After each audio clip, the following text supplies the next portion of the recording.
வணக்கம் பிள்ளை. நான் கிளாஸ் ஸ்டார்ட் பண்ணுவோம்.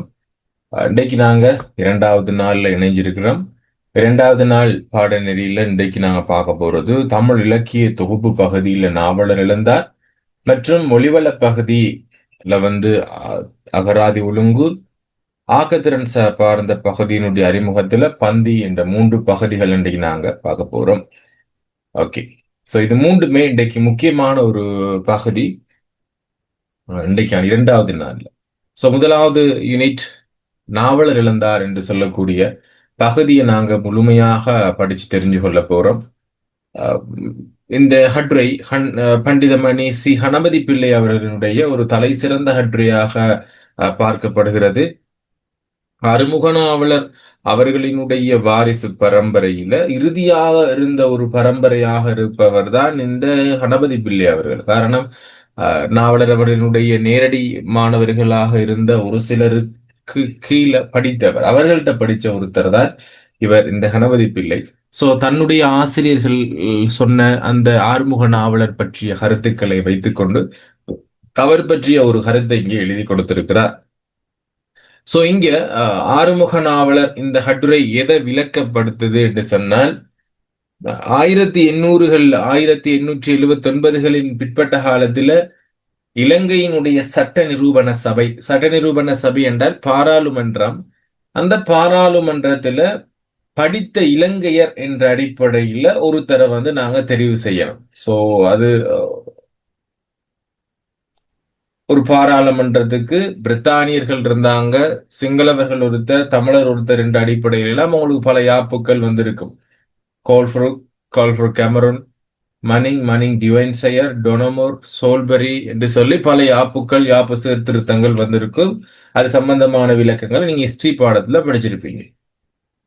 சோ 1879 அடுத்து கோல்ஃபுரூக் கமரனோட இணைஞ்ச உண்டு. 1830கள் காலகட்டத்தில் தானே கோல்ஃபுரூக் கமரன் வருது.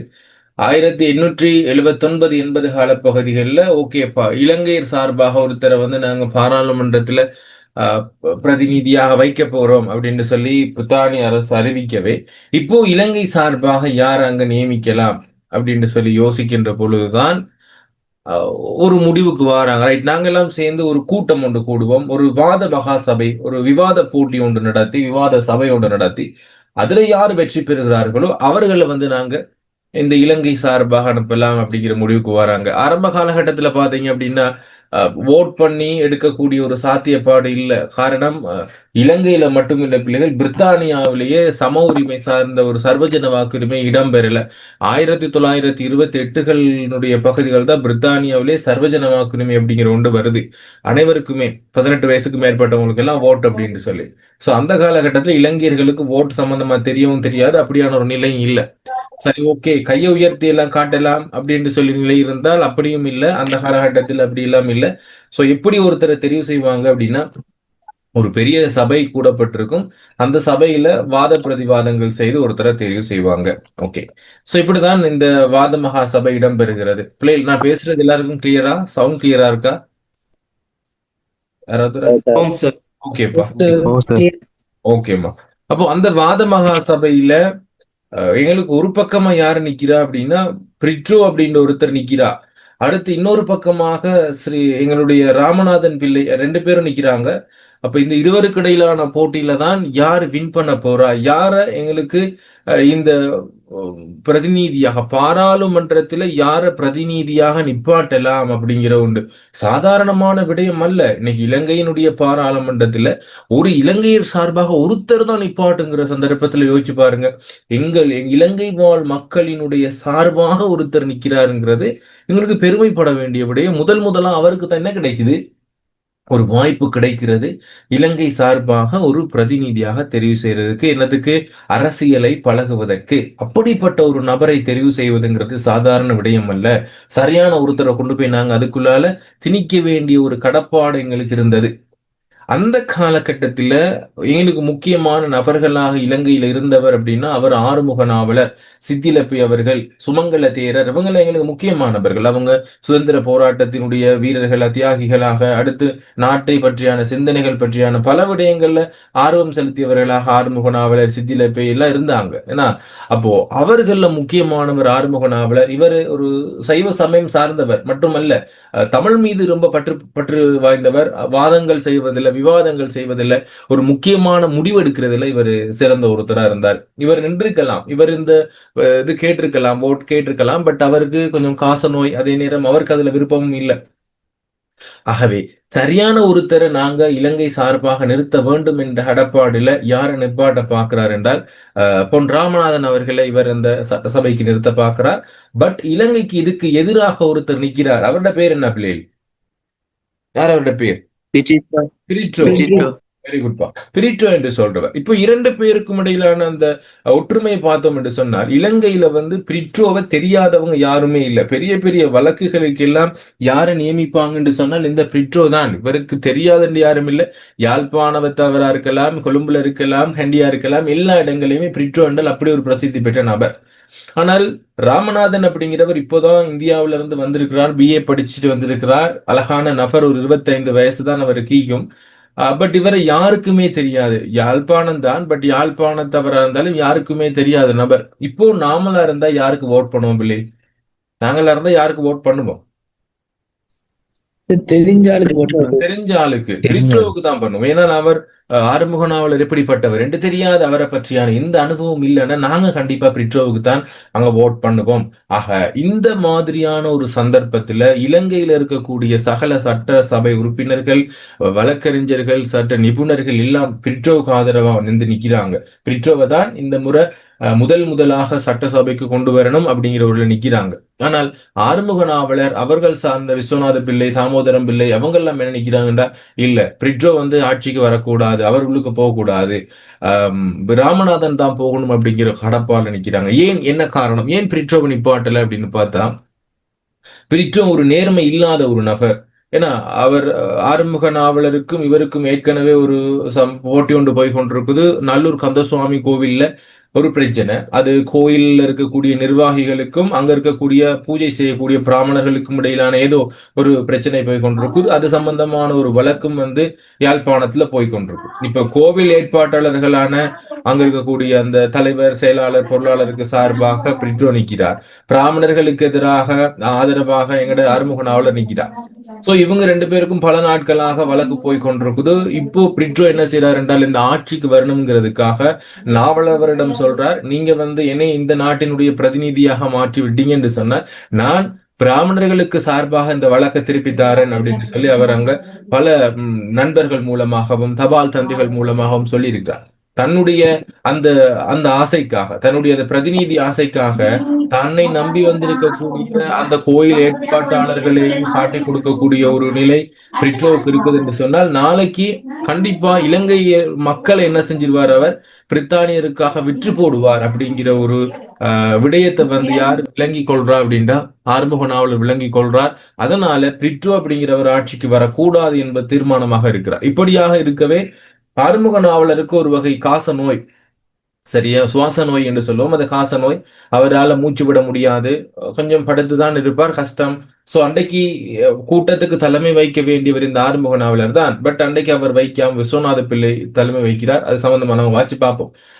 பட் இருந்தாலுமே அந்த காச நோய் எல்லாம் மறந்து இந்த பிரிட்டோ வின் பண்ண போறார் அப்படிங்கிற நிலையில இருக்கிறப்போ எல்லாத்தையும் மறந்து அவர் அந்த சபையில எழுந்து பிரிட்டோவுக்கு எதிராக பேசி ஸ்ரீ ராமநாதன் அவர்களை அந்த இலங்கையினுடைய ஒரு சிவப்பாக, ஒரு உரிமையை காப்பாற்றக்கூடிய ஒரு நபராக மாற்றிட்டு போறார். இதுதான் இந்த நாவலர் எழுந்தார் என்ற ஹட்டுனுடைய மையமாக இருக்கிறது. சோ இந்த கட்டுரை சம்பந்தமான கார்ட்டூன் நீங்க பார்த்திருப்பீங்கன்னு நினைக்கிறேன் பிள்ளைகள். பார்த்திருக்கீங்களா யாரும்? ஆறுமுக நாவலர் கார்ட்டூன் பாத்தீங்களா? ஓம் சார், நான் பார்த்தேனா. ஓகே, ஓம் சார். பெருசா பார்த்திருப்பீங்க, ஒரு ஞாபகம். இருந்தாலும் நான் உங்களுக்கு இந்த பாடப்பகுதியை கொஞ்சம் விளங்கப்படுத்துறேன், முழுசா பார்த்துருவோம். முக்கியமான ஒரு பாடப்பகுதி, இந்த வருடம் எதிர்பார்க்கப்படுகின்ற ஒரு பாடப்பகுதி, நாவலர் இழந்தார் கட்டுரை பகுதி. நான் கூடுதலாக கொஞ்சம் விளக்கமா பார்த்துக்கொள்வோம். ஸோ வாசிக்கிறேன், ஒரு அரை மணித்தியாலத்துக்குள்ளால நாங்க முழுமையா அதை பார்த்துக்கொள்வோம். முதலாவது விடயம் எங்களுக்கு சொல்லப்படுறது, பிள்ளைகள் பென்சில்ல அவங்களோட புக்ல நோட் பண்ணி கொள்ளுங்க. முதலாவது விடயம் இங்கே சொல்லப்படுறது, ஆறுமுக நாவலர் அந்த அந்த சபை எங்க இருக்கிறது, எங்க அந்த கூட்டம் நடைபெற்றது, எழுதி கொள்ளுங்க. இந்த இடத்துல கூட்டம் நடைபெற்ற இடம் இந்த இடத்துல சொல்லப்படுற முதலாவது, ஆறுமுக நாவலர் அவர்கள் இறைபதம் அடைந்தது 1879. சோ அதுக்கு முதல் ஆண்டு 1878ஆம் ஆண்டு யாழ்ப்பாணத்தில மாபெரும் கூட்டம் எங்க நடக்குது என்றால், நாவலர்களுடைய வண்ணார்பண்ணை சைவ பிரகாச வித்தியாசாலையில நடக்குது, ஆறுமுக நாவலுடைய வித்தியாசாலை. சோ அங்கதான் இந்த பெரும் கூட்டம் நடக்கிறது.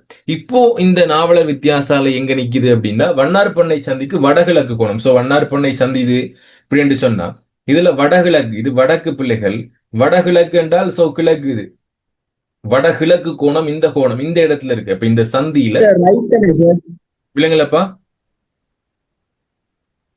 வடகிழக்குன்னா சும்மா அந்த ரைட்னு சொல்லலாமே. ரைட்ல எங்களுக்கு கோணங்கள் இருக்கு தானே பிள்ளைகள், வடக்கு கிழக்கு வடகிழக்கு, கிழக்கு தெற்கு தென்மேற்கு தென்கிழக்கு என்று கோணங்கள் இருக்கு தானே, அந்த 8 திசை அதெல்லாம் சொல்றாங்க. சரி, வடகிழக்கு கோணம் அப்படின்னு சொல்றாங்க. ஓகே, தெற்கெல்லாம் அந்த கோணத்தை சொல்றாங்கன்னு வச்சுக்கொள்ளுங்களேன். ஆனால் இன்றைக்கு அது இருக்கிறது ஆரம்ப காலத்துல அந்த இப்ப இது ரோடுண்டா, இந்த ரோடுல வடகிழக்கு சந்தியில இங்கனதான் அந்த வண்ணார்பண்ணை வித்தியாசாலை ஆரம்பத்துல இருந்துச்சு. இப்போ எங்க ஈக்குதுன்னு சொன்னால், இன்னைக்கு பாருங்க, அந்த காலத்தில் அது மேற்படி சந்திக்கு தென்மேற்கு கோணத்தில் இருந்தது. அப்ப இன்றைக்கு இங்கே இருக்குது தென்மேற்கு, எது இது தெற்கு, தென்மேற்கு இங்கே. அப்ப இந்த இடத்துல தான் ஆரம்பத்துல இருந்துச்சு, இப்ப வடகிழக்கு கோணத்துல இருக்குதுன்னு சொல்லி சொல்றாங்க. அந்த வண்ணார்பண்ணை அந்த சைவ பிரகாச வித்தியாசாலையில தான் இந்த மாபெரும் கூட்டம் நடைபெற்றது அப்படிங்கிற ஒரு அறிமுகத்தை அழகா கொடுக்கிறார். எங்க முதல் நடைபெற்றுச்சப்பா இடம் கொடுத்திருக்கிறார். இரண்டாவது எழுதி கொள்ளுங்க, இந்த கூட்டத்தில் கலந்து கொண்டவர்கள் யாரு, இந்த கூட்டத்தில் போடணும், கூட்டத்தில் கலந்து கொண்டவர்கள் யார் யார் என்று சொல்றாங்க.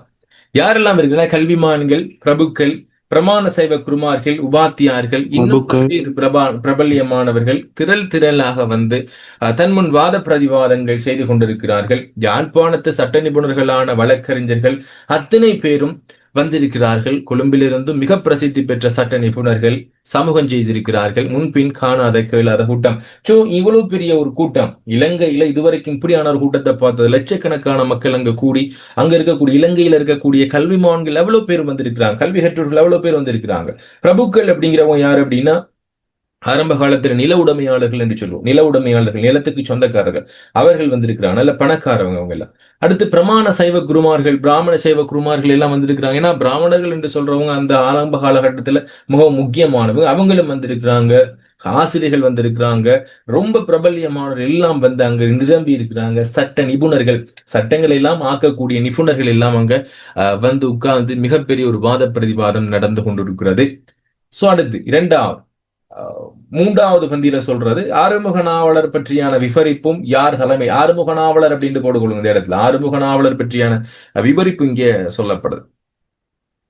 சோ யார் அந்த கூட்டத்துக்கு தலைமை தாங்க வேண்டும்? அன்றைய கூட்டத்துக்கு தலைமை வகிக்க வேண்டியவர்கள் ஆறுமுக நாவலர் அவர்கள். ஆனால் அன்று அவர் தலைமை வகிக்கவில்லை.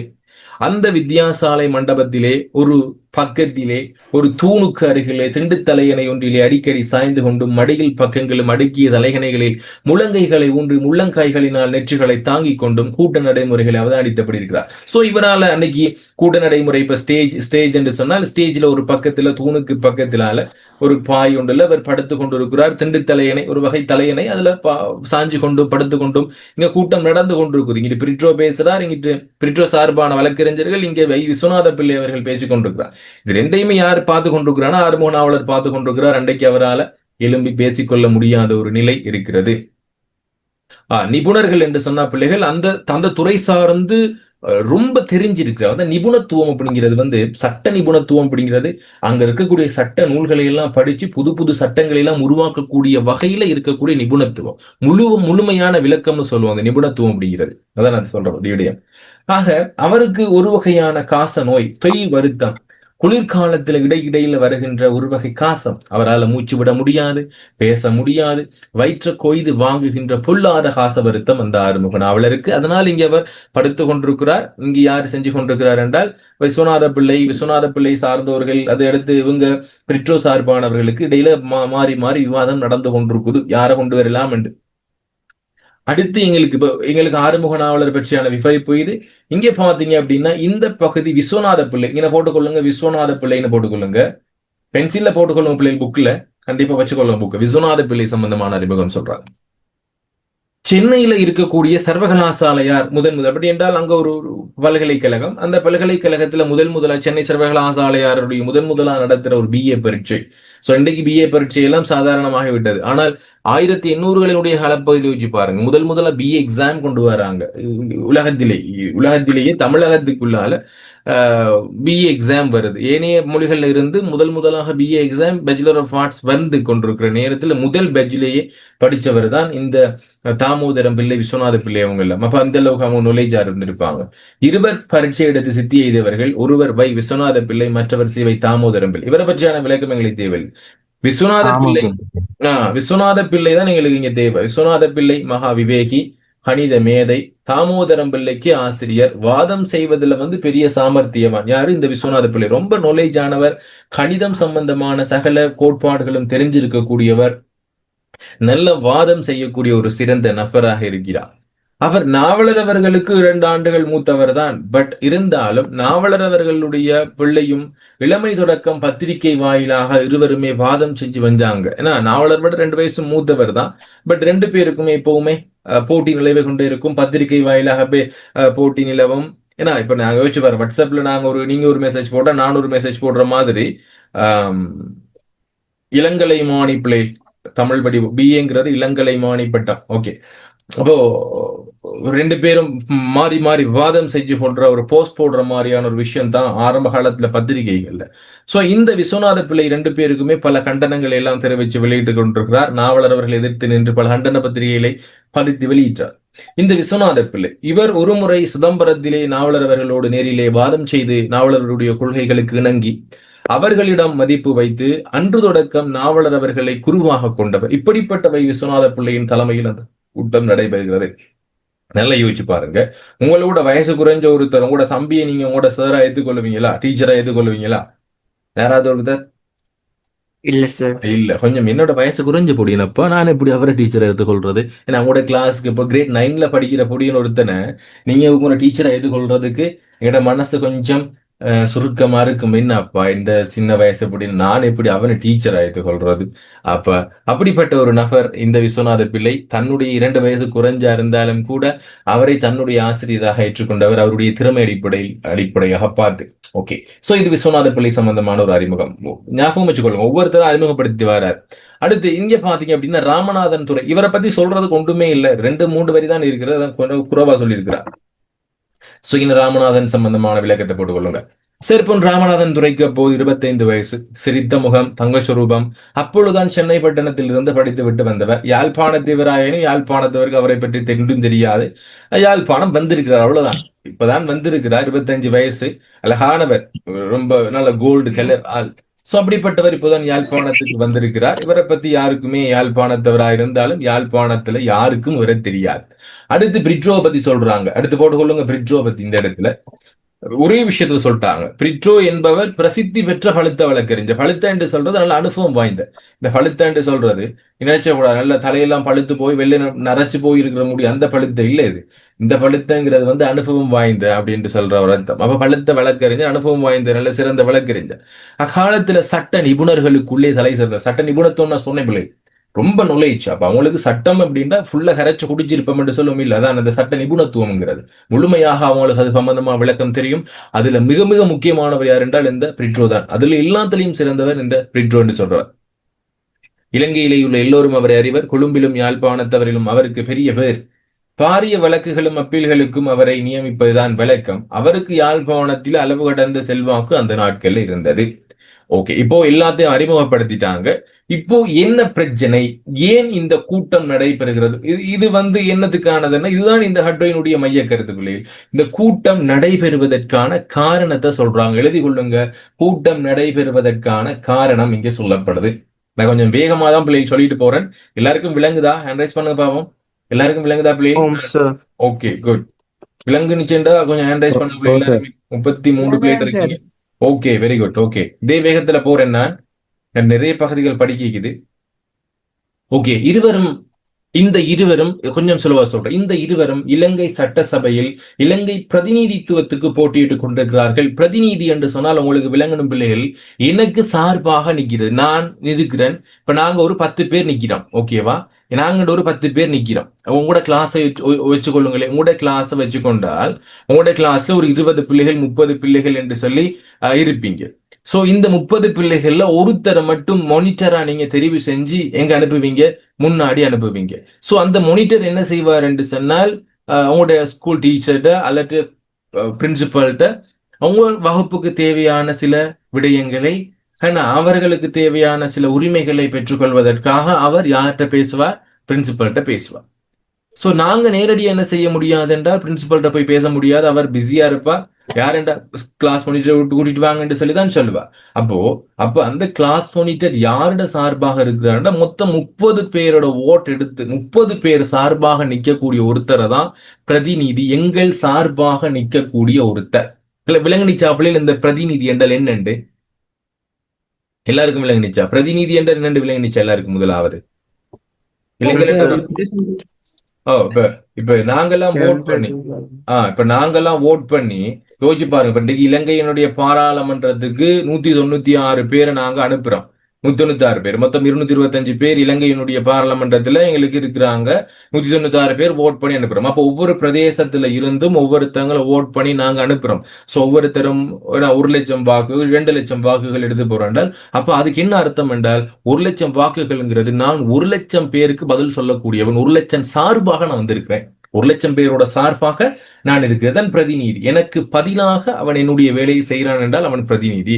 அப்படி இலங்கை சார்பாகவே யோசிச்சு பாருங்க, இலங்கை முழுவதுமே இருக்கக்கூடிய அந்த மக்கள் சார்பாக ஒரே ஒருத்தர் போறார் என்றால் எவ்வளவு முக்கியத்துவம் வாய்ந்த ஒருத்தரா இருப்பார். இன்னைக்கு 225 பேர் இருக்கும். அன்னைக்கு யார் எத்தனை பேர் இருந்தாங்க? ஒருத்தர். 225 பேருடைய வேலையை அன்னைக்கு ஒருத்தர் செஞ்சார். ஐயா, போட்டியிட்டுக் கொண்டிருக்கிறார்கள். சர்வஜன வாக்குரிமை பற்றி அந்த காலத்திலே பேசுவது கிடையாது. உரிமை உள்ளவர்களுக்கும் குறித்த ஒரு இடத்துக்கு போய் தமது வாக்கை இன்னாருக்கென்று வழங்குவதும் இல்லை. உரிமை இருக்கு, எனக்கும் அந்த உரிமை இருக்கு. பட் நானும் என்ன செய்ய முடியாது? போய் அங்க ஓட் பண்ண முடியாது. அப்படியான ஒரு சூழ்நிலை அங்க இல்லை. ஆக கல்விமான்கள், பிரபுக்கள் கூட்டம் கூடி தங்கள் அபிப்பிராயத்தை அரசாங்கத்துக்கு தெரிவிப்பது வழக்கம். அப்ப கவர்மெண்ட்டுக்கு என்ன செய்வாங்கன்னா, பிரித்தானியர்களுக்கு நல்லா படிச்சவங்க எல்லாம் ஒன்று சேர்ந்து ஓகே நாங்களாம் முடிவெடுத்துட்டோம், இப்பதான் இப்ப போட போறோம், இதுதான் நடக்க போகுது என்று சொல்லி அவங்க சொல்றதுதான் வழக்கமாக இருந்திருந்தது. இந்த இருவர்ல எந்த இருவர்ல? ஒன்று பிரிட்டோ, இன்னொருத்தர் யார் பிள்ளை? இன்னொருத்தர் யாரு? ஞாபகம் வச்சுக்கணும். சோ அந்த பிரிட்டோ மற்றும் ராமநாதன் ஆகிய இருவர்ல யாரு தக்கவர் என்று சொல்லி அதுக்கான ஒரு கூட்டம் தான் இங்க நடக்குது. தக்கவர் இன்னார் என்று வாதிப்பதற்குத்தான் அந்த பாரிய கூட்டம் விஸ்வநாத பிள்ளையின் தலைமையில் நடக்கிறது. ஏன் விஸ்வநாத பிள்ளை? என்ன காரணம்? அவர் தலைமை வைக்கிறதுக்கான காரணம் என்ன பிள்ளை? அவர் இதுக்கு தலைமை அங்க வேண்டியவர் நாவலர். அவரு வருத்தம் காரணமா விஸ்வநாத பிள்ளை அந்த தலைமையில நடக்குது. Very good. அப்போ அவருக்கு எங்களுக்கு தலைமை தாங்க முடியல. யாருக்கு? அருமுக நாவலர் ஒரு வகை காச நோயினால இவர் தலைமை தாங்கிறார். அந்த கூட்டத்துக்கு வாத மகா சபை என்று பெயர் வைத்துக் கொள்ளலாம். வாதங்களிலே மிகப்பெரிய வாத மகா சபை என்று பெயர் வச்சுக் கொள்ளலாம். நாவலர் அவர்கள் கூட்ட நடைமுறைகளை அவதானித்துக் கொண்டிருக்கிறார் என்பதை ஞாபகத்தில் வைத்துக் கொள்ள வேண்டும். வாத பிரதிவாதம் இங்கிருந்து ஆரம்பிக்குது பிள்ளை. அது முக்கியமானது. அந்த வாதம், அங்க இருக்கக்கூடிய அந்த அந்த விவாதம் எவ்வாறு நடைபெற்றது, அதனுடைய அந்த கோரத்தன்மை எவ்வாறு இருந்தது என்பது பற்றியான விளக்கங்களை இங்க கொடுக்குறாங்க. வாத பிரதிவாத மின்னல்கள். யோசிச்சு பாருங்க, ஒரு மின்னல் வெட்டுனா எப்படி இருக்கும்? அது முழக்கங்கள், இடி முழக்கங்கள் நடக்கின்றன. கைகளால எரிகின்ற வேல், இறகுள்ள அம்புனா பிள்ளைகள், அந்த அம்பு பார்த்திருந்தா தெரியும், இப்படி இருக்கும் அம்பு. அதுல இறகு வைத்த அம்பு இருக்கும், இறகு இல்லாத, அந்த இறகுகள் இல்லாத அம்பு இருக்கும். அதான் இந்த இறகுள்ள அம்பு, அது இல்லாத அம்பு. வாள், சக்கரம் இவற்றுக்கு மேலே தெய்வப்படைகளிலும் கை வைக்கின்ற சமயம். இது அந்த வாத மகா சபை நடைபெற்றிருக்கக்கூடிய அந்த விடயத்தை சொல்றாங்க. ஏன்னா வாத மகா சபை நடைபெற்றிருக்கக்கூடிய அந்த விடயத்தை சொல்றாங்க. வாத பிரதிவாத மின்னல்கள், முழக்கங்கள் எல்லாம் நடக்குது. கைவேல், எரிவேல், இறகு இல்லாத அம்பு என்று சொல்லி அதை ரொம்பவே எங்களுக்கு உயர்வா சொல்லியிருக்கிறாங்க. ஏன்னா இது இப்படி எல்லாம் இருக்காது. உயர்வு நவுச்சணின்னு சொல்லுவோம் இந்த இடத்துல. இதுவும் உயர்வு நவுச்சணி தான். கீழே இன்னும் இடத்து இருக்கிறது. எங்கேயுமே வாத பிரதிவாத மின்னல்கள் நடக்குமா என்றால் இல்ல, முழக்கங்கள் நடக்காது. பட் கொஞ்சம் உயர்வா, கொஞ்சம் ஓவரா பில்டப் பண்றாங்க. நாங்க பில்டப் பண்ணின்னு சொல்லுவோம். அதை ஓவரா பில்டப் பண்ணாங்கன்னா அது வந்து உயர் உணர்ச்சி அணி தான். சோ அப்ப எங்களுக்கு அதை கொஞ்சம் உயர்த்தி சொல்லி இருக்கிறாங்க. ஒரு போர் நடந்தா எப்படி இருக்கும், ஒரு தெய்வங்களுக்கு இடையிலான போர் நடந்தா எப்படி இருக்கும், அது மாதிரி சொல்லியிருக்கிறாங்க. கைவேல் வீசுறாங்க, வேல் போகுது, அம்பு எல்லாம் அங்கும் இங்கும் போகுது, வாழ் சக்கரம் எல்லாம் வீசிக்கொள்றாங்க. தேவைப்பட்டா யாராவது கடவுள்களை துணைக்கு கேட்டு அவங்களையும் எங்களுக்கு சப்போர்ட்டா போர் செய்யறது கூட்டு கொண்டு வாங்க போல அப்படி அந்த கூட்டம் நடக்குது. அந்த சமயத்தில் பிரிட்ரோ கட்சிக்கு பேச வந்தவர்கள் எல்லோரும் யாழ்ப்பாணத்திலும் கொழும்பிலும் உள்ள பிரபல வழக்கறிஞர்கள். சோ வாதம் இல்லா இடத்திலும் வாதம் வருவிக்கக்கூடியவர்கள் என்ற நாங்க வடிவேல் சொல்ற மாதிரி பிரச்சனையே இல்லாட்டியும் நாங்க என்ன பண்ணுவோம் அப்பா, பிரச்சனை பண்ணுவோம் என்று சொல்லி சொல்லுவாங்க. ஏன்னா பிரச்சனையே இல்லாத இடத்திலும் நாங்க பிரச்சனை பண்ற விடயத்தை சொல்லுவாங்க. வாதம் இல்லா இடத்திலும் வாதம் வருவிக்கக்கூடியவர்கள். நாவலர் அவர்களின் காசம் அவர்களுக்கு எதிர்பாராத அனுகூலம். அனுகூலம் என்ற என்ன பிள்ளை? நன்மை. நன்மை. அனுகூலம் என்றால் நன்மை. நன்மை என்று சொல்லி சொல்லுவோம்.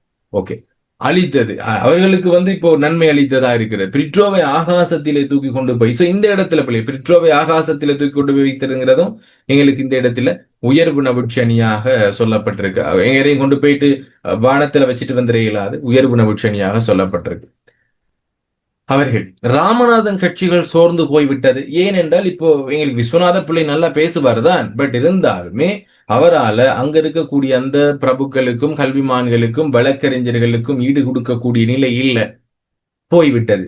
அப்ப ராமநாதன் கட்சி சோர்ந்து போய்விட்டது. விஸ்வநாத பிள்ளையும் நிலை தளர்ந்து போனார். அவருடைய பார்வை நாவலர் அவர்களுடைய முகத்தில் விழுந்தது. சனங்களும் அங்கேதான் பார்க்குது. எல்லாரும் ராமநாதன் தோத்து போறார் என்று சொல்லக்கூடிய அந்த நிலையில எல்லாரும் ஆறுமுக நாவலரை பார்க்கிறாங்க, எழும்பி வந்துட மாட்டாரா என்று சொல்லி. அப்போ என்ன செய்யறார், ஆறுமுக நாவலர் எழும்ப போகிறார். எப்படி வாரார் என்று சொல்லி ஒரு அழகான பாடல் சொல்லப்பட்டிருக்கு பிள்ளைகள்.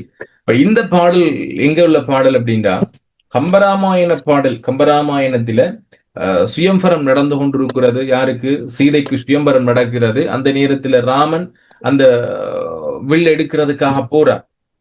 சிவனுடைய அந்த வில் எடுக்கிறதுக்காக போகின்ற சந்தர்ப்பத்துல ராமன் எவ்வாறு நடந்து போனாரோ அதை சொல்லக்கூடிய ஒரு அடியாக இருக்கிறது. ராமன் இந்த வேகமாக சென்றார், இப்படி எல்லாம் வெக்கப்படும்படியாக நடந்தார் என்பதுதான் இங்க சொல்லப்பட்டது. அதை யாருக்கு சொல்றாங்கன்னு சொன்னால் எங்க ஆறுமுக நாவலருக்கு சொல்றாங்க. இதுதான் பிள்ளைகள் அந்த வேள்வித்தி அப்படின்பாங்க. பெரும்பாலும் சைவ சமயத்தவர்களுக்கு தெரியும், வேள்வி என்றால் பெரிய யாகம் எல்லாம் செய்வாங்க. அந்த யாகம் செய்கின்ற பொழுது ஓமகுண்டம், இது ஓமகுண்டத்தில பல ஓமங்கள் எல்லாம் வளர்ப்பாங்க. இதுல ஒரு சில நேரத்தில் என்ன செய்வாங்க, கொஞ்சம் எரியல் என்று சொன்னால் கொஞ்சம் எண்ணெய் எடுத்து ஊற்றுவாங்க. எண்ணெய் எடுத்து ஊற்றுற என்ன நடக்கும், இந்த வேள்வித்தி கொஞ்சம் வேகமாக உயரமாக அப்படி இப்படி வரும். சோ உயரமாக எழும்பி எரியும். இப்படிதான் எரியும். இது இவ்வளவு வேகமாக எரியும். எரியல் என்று சொன்னால் நெய் எடுத்து ஊத்துனாங்க என்று சொன்னால் வேகமாக எரியும். சோ இங்க ரெண்டு அடிகள், முதல் ரெண்டு அடிகள் என்ன சொல்லப்படுது அப்படின்னா, ஆறுமுக நாவலர் அவர்கள் எப்படி எழுந்தார், அடுத்து எப்படி நடந்தார் என்ப ரெண்டு விடயத்தை சொல்றது. இப்ப ராமநாதன் அவர்கள் இறந்த தன்னுடைய அந்த நிலையை தளர்ந்து போகிறாங்க. விஸ்வநாத பிள்ளை நிலை திறந்து போனார்.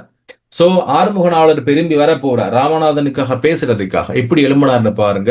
பொழிந்தனை ஆகுதி வாய்வழி பொங்கி எழுந்த கொழும் கனல் என்ன எழுந்தார். வேள்வி தீயில நெய்யை சொரிந்த போது அக்னியினுடைய வாயானது மேலும் அதிகரித்து சுவாலை விட்டு எறிவது போல, நாங்க எரிகின்ற இந்த சுவாலையில நெய்யை அல்லது எண்ணெயை எடுத்து ஊற்றுகின்ற பொழுது அந்த நெருப்பானது எவ்வளவு வேகமாக மேல் எழும்புமோ அது போல என்ற அர்த்தம். ஓமையன் முதலாவது ரெண்டு அடிகள். ஏன்னா வேள்வி தீயிலே நெய் எடுத்து ஊற்றுகின்ற பொழுது எவ்வளவு வேகமாக மேல் உயருமோ அது போல எழுந்தார். மாக மடங்களும் மாழ்விடையும் பொன்னாகமும் நாகமும் நாண நடந்தார். மாகமடங்கள் அப்படிங்கிறது பெருமை மிக்க ஆண் சிங்கம். மாகம் அப்படிங்கிறது பெருமை, மடங்கள்ங்கிறது ஆண் சிங்கம். மாகமடங்கள் பெருமை மிக்க ஆண் சிங்கமும், மாழ்விடை அப்படிங்கிறது ஒரு பெரிய காளையும், பொன்னாகம் அப்படிங்கிறது பொன்னிறமாகிய மகா மேருமலை. இதான் பிள்ளைகள் மகா மேருமலைன்னு சொல்றது. என்ன கலர்ல இருக்கு பிள்ளைகள், விளங்குதா? என்ன கலர்ல இருக்குது? சார் அதுல நாகமும்னா யானை தானே சார்? மூன்றாவது நாகம், நாலாவது வந்து நாகம் யானை சொல்றது. சரியா? மாகமடங்கள் அப்படிங்கிறது எங்களுக்கு பொன்னிறமாகிய இது மாகமடங்கள் சிங்கம், மாழ்விடைங்கிறது காளை. ஏன்னா பொன்னிறமாகிய இங்க இருக்கக்கூடிய நாகம், ஏன்னா பொன்னாகம் அப்படிங்கிறது இந்த மகா மேருமல். அடுத்து வரக்கூடிய நாகம் தான் என்னது, களிற்று யானைன்னு சொல்லுவோம். ஆண் யானை, களிற்று யானை. இந்த நான்குமே வெக்கப்படும்படியாக நடந்து வந்தான். இப்ப ஒரு சிங்கம் நடந்து வந்தா எப்படி இருக்குன்னு தெரியும். அடுத்து ஒரு ஒரு காளை வந்து ஒன்று நடந்து வருதுன்றா எப்படி இருக்குன்னு தெரியும். அதே மாதிரி கோல்டு கலர்ல இருக்கக்கூடிய இந்த மலை ஒன்று நடந்து வந்தா எப்படி இருக்கும் என்று யோசிச்சு பாருங்க. ஒரு மலை நடந்து வருது, அடுத்து ஒரு யானை நடந்து வந்தா எப்படி இருக்கும். அது இது எல்லாம் வெக்கப்படும்படியாக யார் நடந்து வாரா என்று சொன்னால்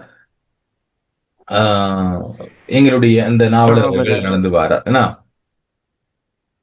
நாவலர். நாவலர். ஆகுதிங்கிறது ஊமை உருபு இல்ல பிள்ளைகளங்க. ஆகுதிங்கிறது ஊமை உருபு இல்ல. Okay okay. அப்ப பொழிந்தனை ஆகுதி அப்படிங்கிறது, ஆகுதிங்கிறது வேள்வி அப்படின்னு சொல்றதான் அந்த ஆகுதி என்று சொல்லக்கூடிய உண்டு. சரியா? பட் எங்களுக்கு இங்க ஊமை உருபு என்னங்கிறத ஊமை உருபு கொள்ளுங்கணல் என்னங்கிற ஒரு சொல் தான் எங்களுக்கு என்னவா வந்திருக்கு, ஊமை உருபாக வந்திருக்கிறது. ஓகே, இப்ப இந்த பாடல் விளங்கி இருக்கும் எப்படி வந்தார் என்று சொல். புலவர்களுடைய பாட்டுக்களில் அவர்கள் கருதாத கருத்துக்கள் அமைவதுண்டு. அப்போ கம்பர் அவர்கள் அவர் நினைச்சிருக்கவே மாட்டார் இவ்வளவு அழகான ஒரு பாடல் வரும் என்று. அது போலதான் இந்த பாடலும் எங்களுக்கு அமையப்பட்டிருந்தது. நினைக்காத ஒரு பாடல் இங்கே அழகாக வந்திருந்தது. கம்பருடைய அடிகளில் அவற்றை அப்படிப்பட்ட பொருள் அமைந்து கிடக்கிறது. விலகு பிள்ளை. அப்ப என்ன இந்த அர்த்தம் அப்படின்னா, ஆரம்ப காலத்துல எல்லாம் என்ன செய்வானா, நடந்து வரப்ப பிள்ளை கொஞ்சம் விலகு இல்லைங்க. பிள்ளை என்றால் யார சொல்றாங்க? விஸ்வநாத பிள்ளை கொஞ்சம் விலகுங்க என்று சொல்றதுக்கு முன்னாடி, என்று வழக்கமாக சொல்வதற்கு முன்னமே விஸ்வநாத பிள்ளை மேடையில் இருந்து இடம் கொடுத்தார். நாவலரவர்கள் நிலை, கம்பீரமான தோற்றம், வேறு கொண்ட பார்வை, எண்ணங்களின் வேகம் இவற்றை வர்ணிக்க அந்த சந்தர்ப்பத்தில் கம்பர் உண்டு இல்ல. அது கிடக்க எடுத்து கொண்டு வா தந்தித பாட்கட்டுக்களை என்றார் நாவலர் அவர்கள். சோ என்ன சொல்றார் என்றால், அன்றைக்கு அவர் அனுப்பின தந்தித பாட்கட்டுக்களை எல்லாம் எடுத்து கொண்டு வா என்று சொல்றார். எல்லோரும் பிரமித்து போனார்கள். ஏன் அந்த தந்தித பாட்கட்டுக்கள் எடுத்துட்டு வர சொல்றார் என்று சொல்லியிருக்கான காரணத்தை சொல்றார் பாருங்க. பிரசண்ட மாருதம் அப்படிங்கிற பிள்ளைகள் சூறாவளி, பெருங்காற்று என்று சொல்லும் சூறாவளி காற்று. பிரசண்ட மாருதத்துக்கு என்று பிறகு என்று சொல்லுகின்ற பிறகு அந்த சபையில் நிலவியது பேச்சு மூச்சு ஒன்றுமில்லை. அதாவது சூறாவளி காற்று உண்டு அடிக்கிறப்ப பிள்ளைகள் என்ன நடக்கும் என்றால், முதலாவது இப்படிதான் வரும். சூறாவளி முதலாவது அடிக்கிறப்ப கோரத்தன்மை இருக்கும். நடு கண்பகுதி வருகின்ற பொழுது கொஞ்சம் அமைதியாக இருக்கும். ஒரு 2-3 நிமிடங்கள் 5 நிமிடங்கள் அமைதியா இருக்கும். மீண்டும் சூறாவளி ஆரம்பிக்கும். அதான் இங்க பிரசண்ட மாருதத்துக்கு பிறகு சொல்லுகின்ற பிறகு. அப்ப பிறகு சொல்லுகின்ற பிறகு அப்படின்னா, பிரசண்ட மாருதத்துக்கு பிறகு ஒரு அமைதி நிலவியது. என்ன அமைதி நிலவியது? ஆறுமுக நாவலர் எழும்பி வருகின்ற பொழுது அந்த அமைதி. அதுக்கு பிறகு என்ன நடந்திருக்கும்? மருகவும் பிரசண்ட மாருதம் நடந்திருக்கும். ஒரு சூறாவளி அடிச்சிருக்கும். யாரு பேசியிருப்பா? இப்போ முதல் பிரசண்ட மாருதத்துல பேசினது பிரிட்ரோஹட்ஜினர். இப்போ பிறகு பேசுகிறது ஆறுமுக நாவலர்.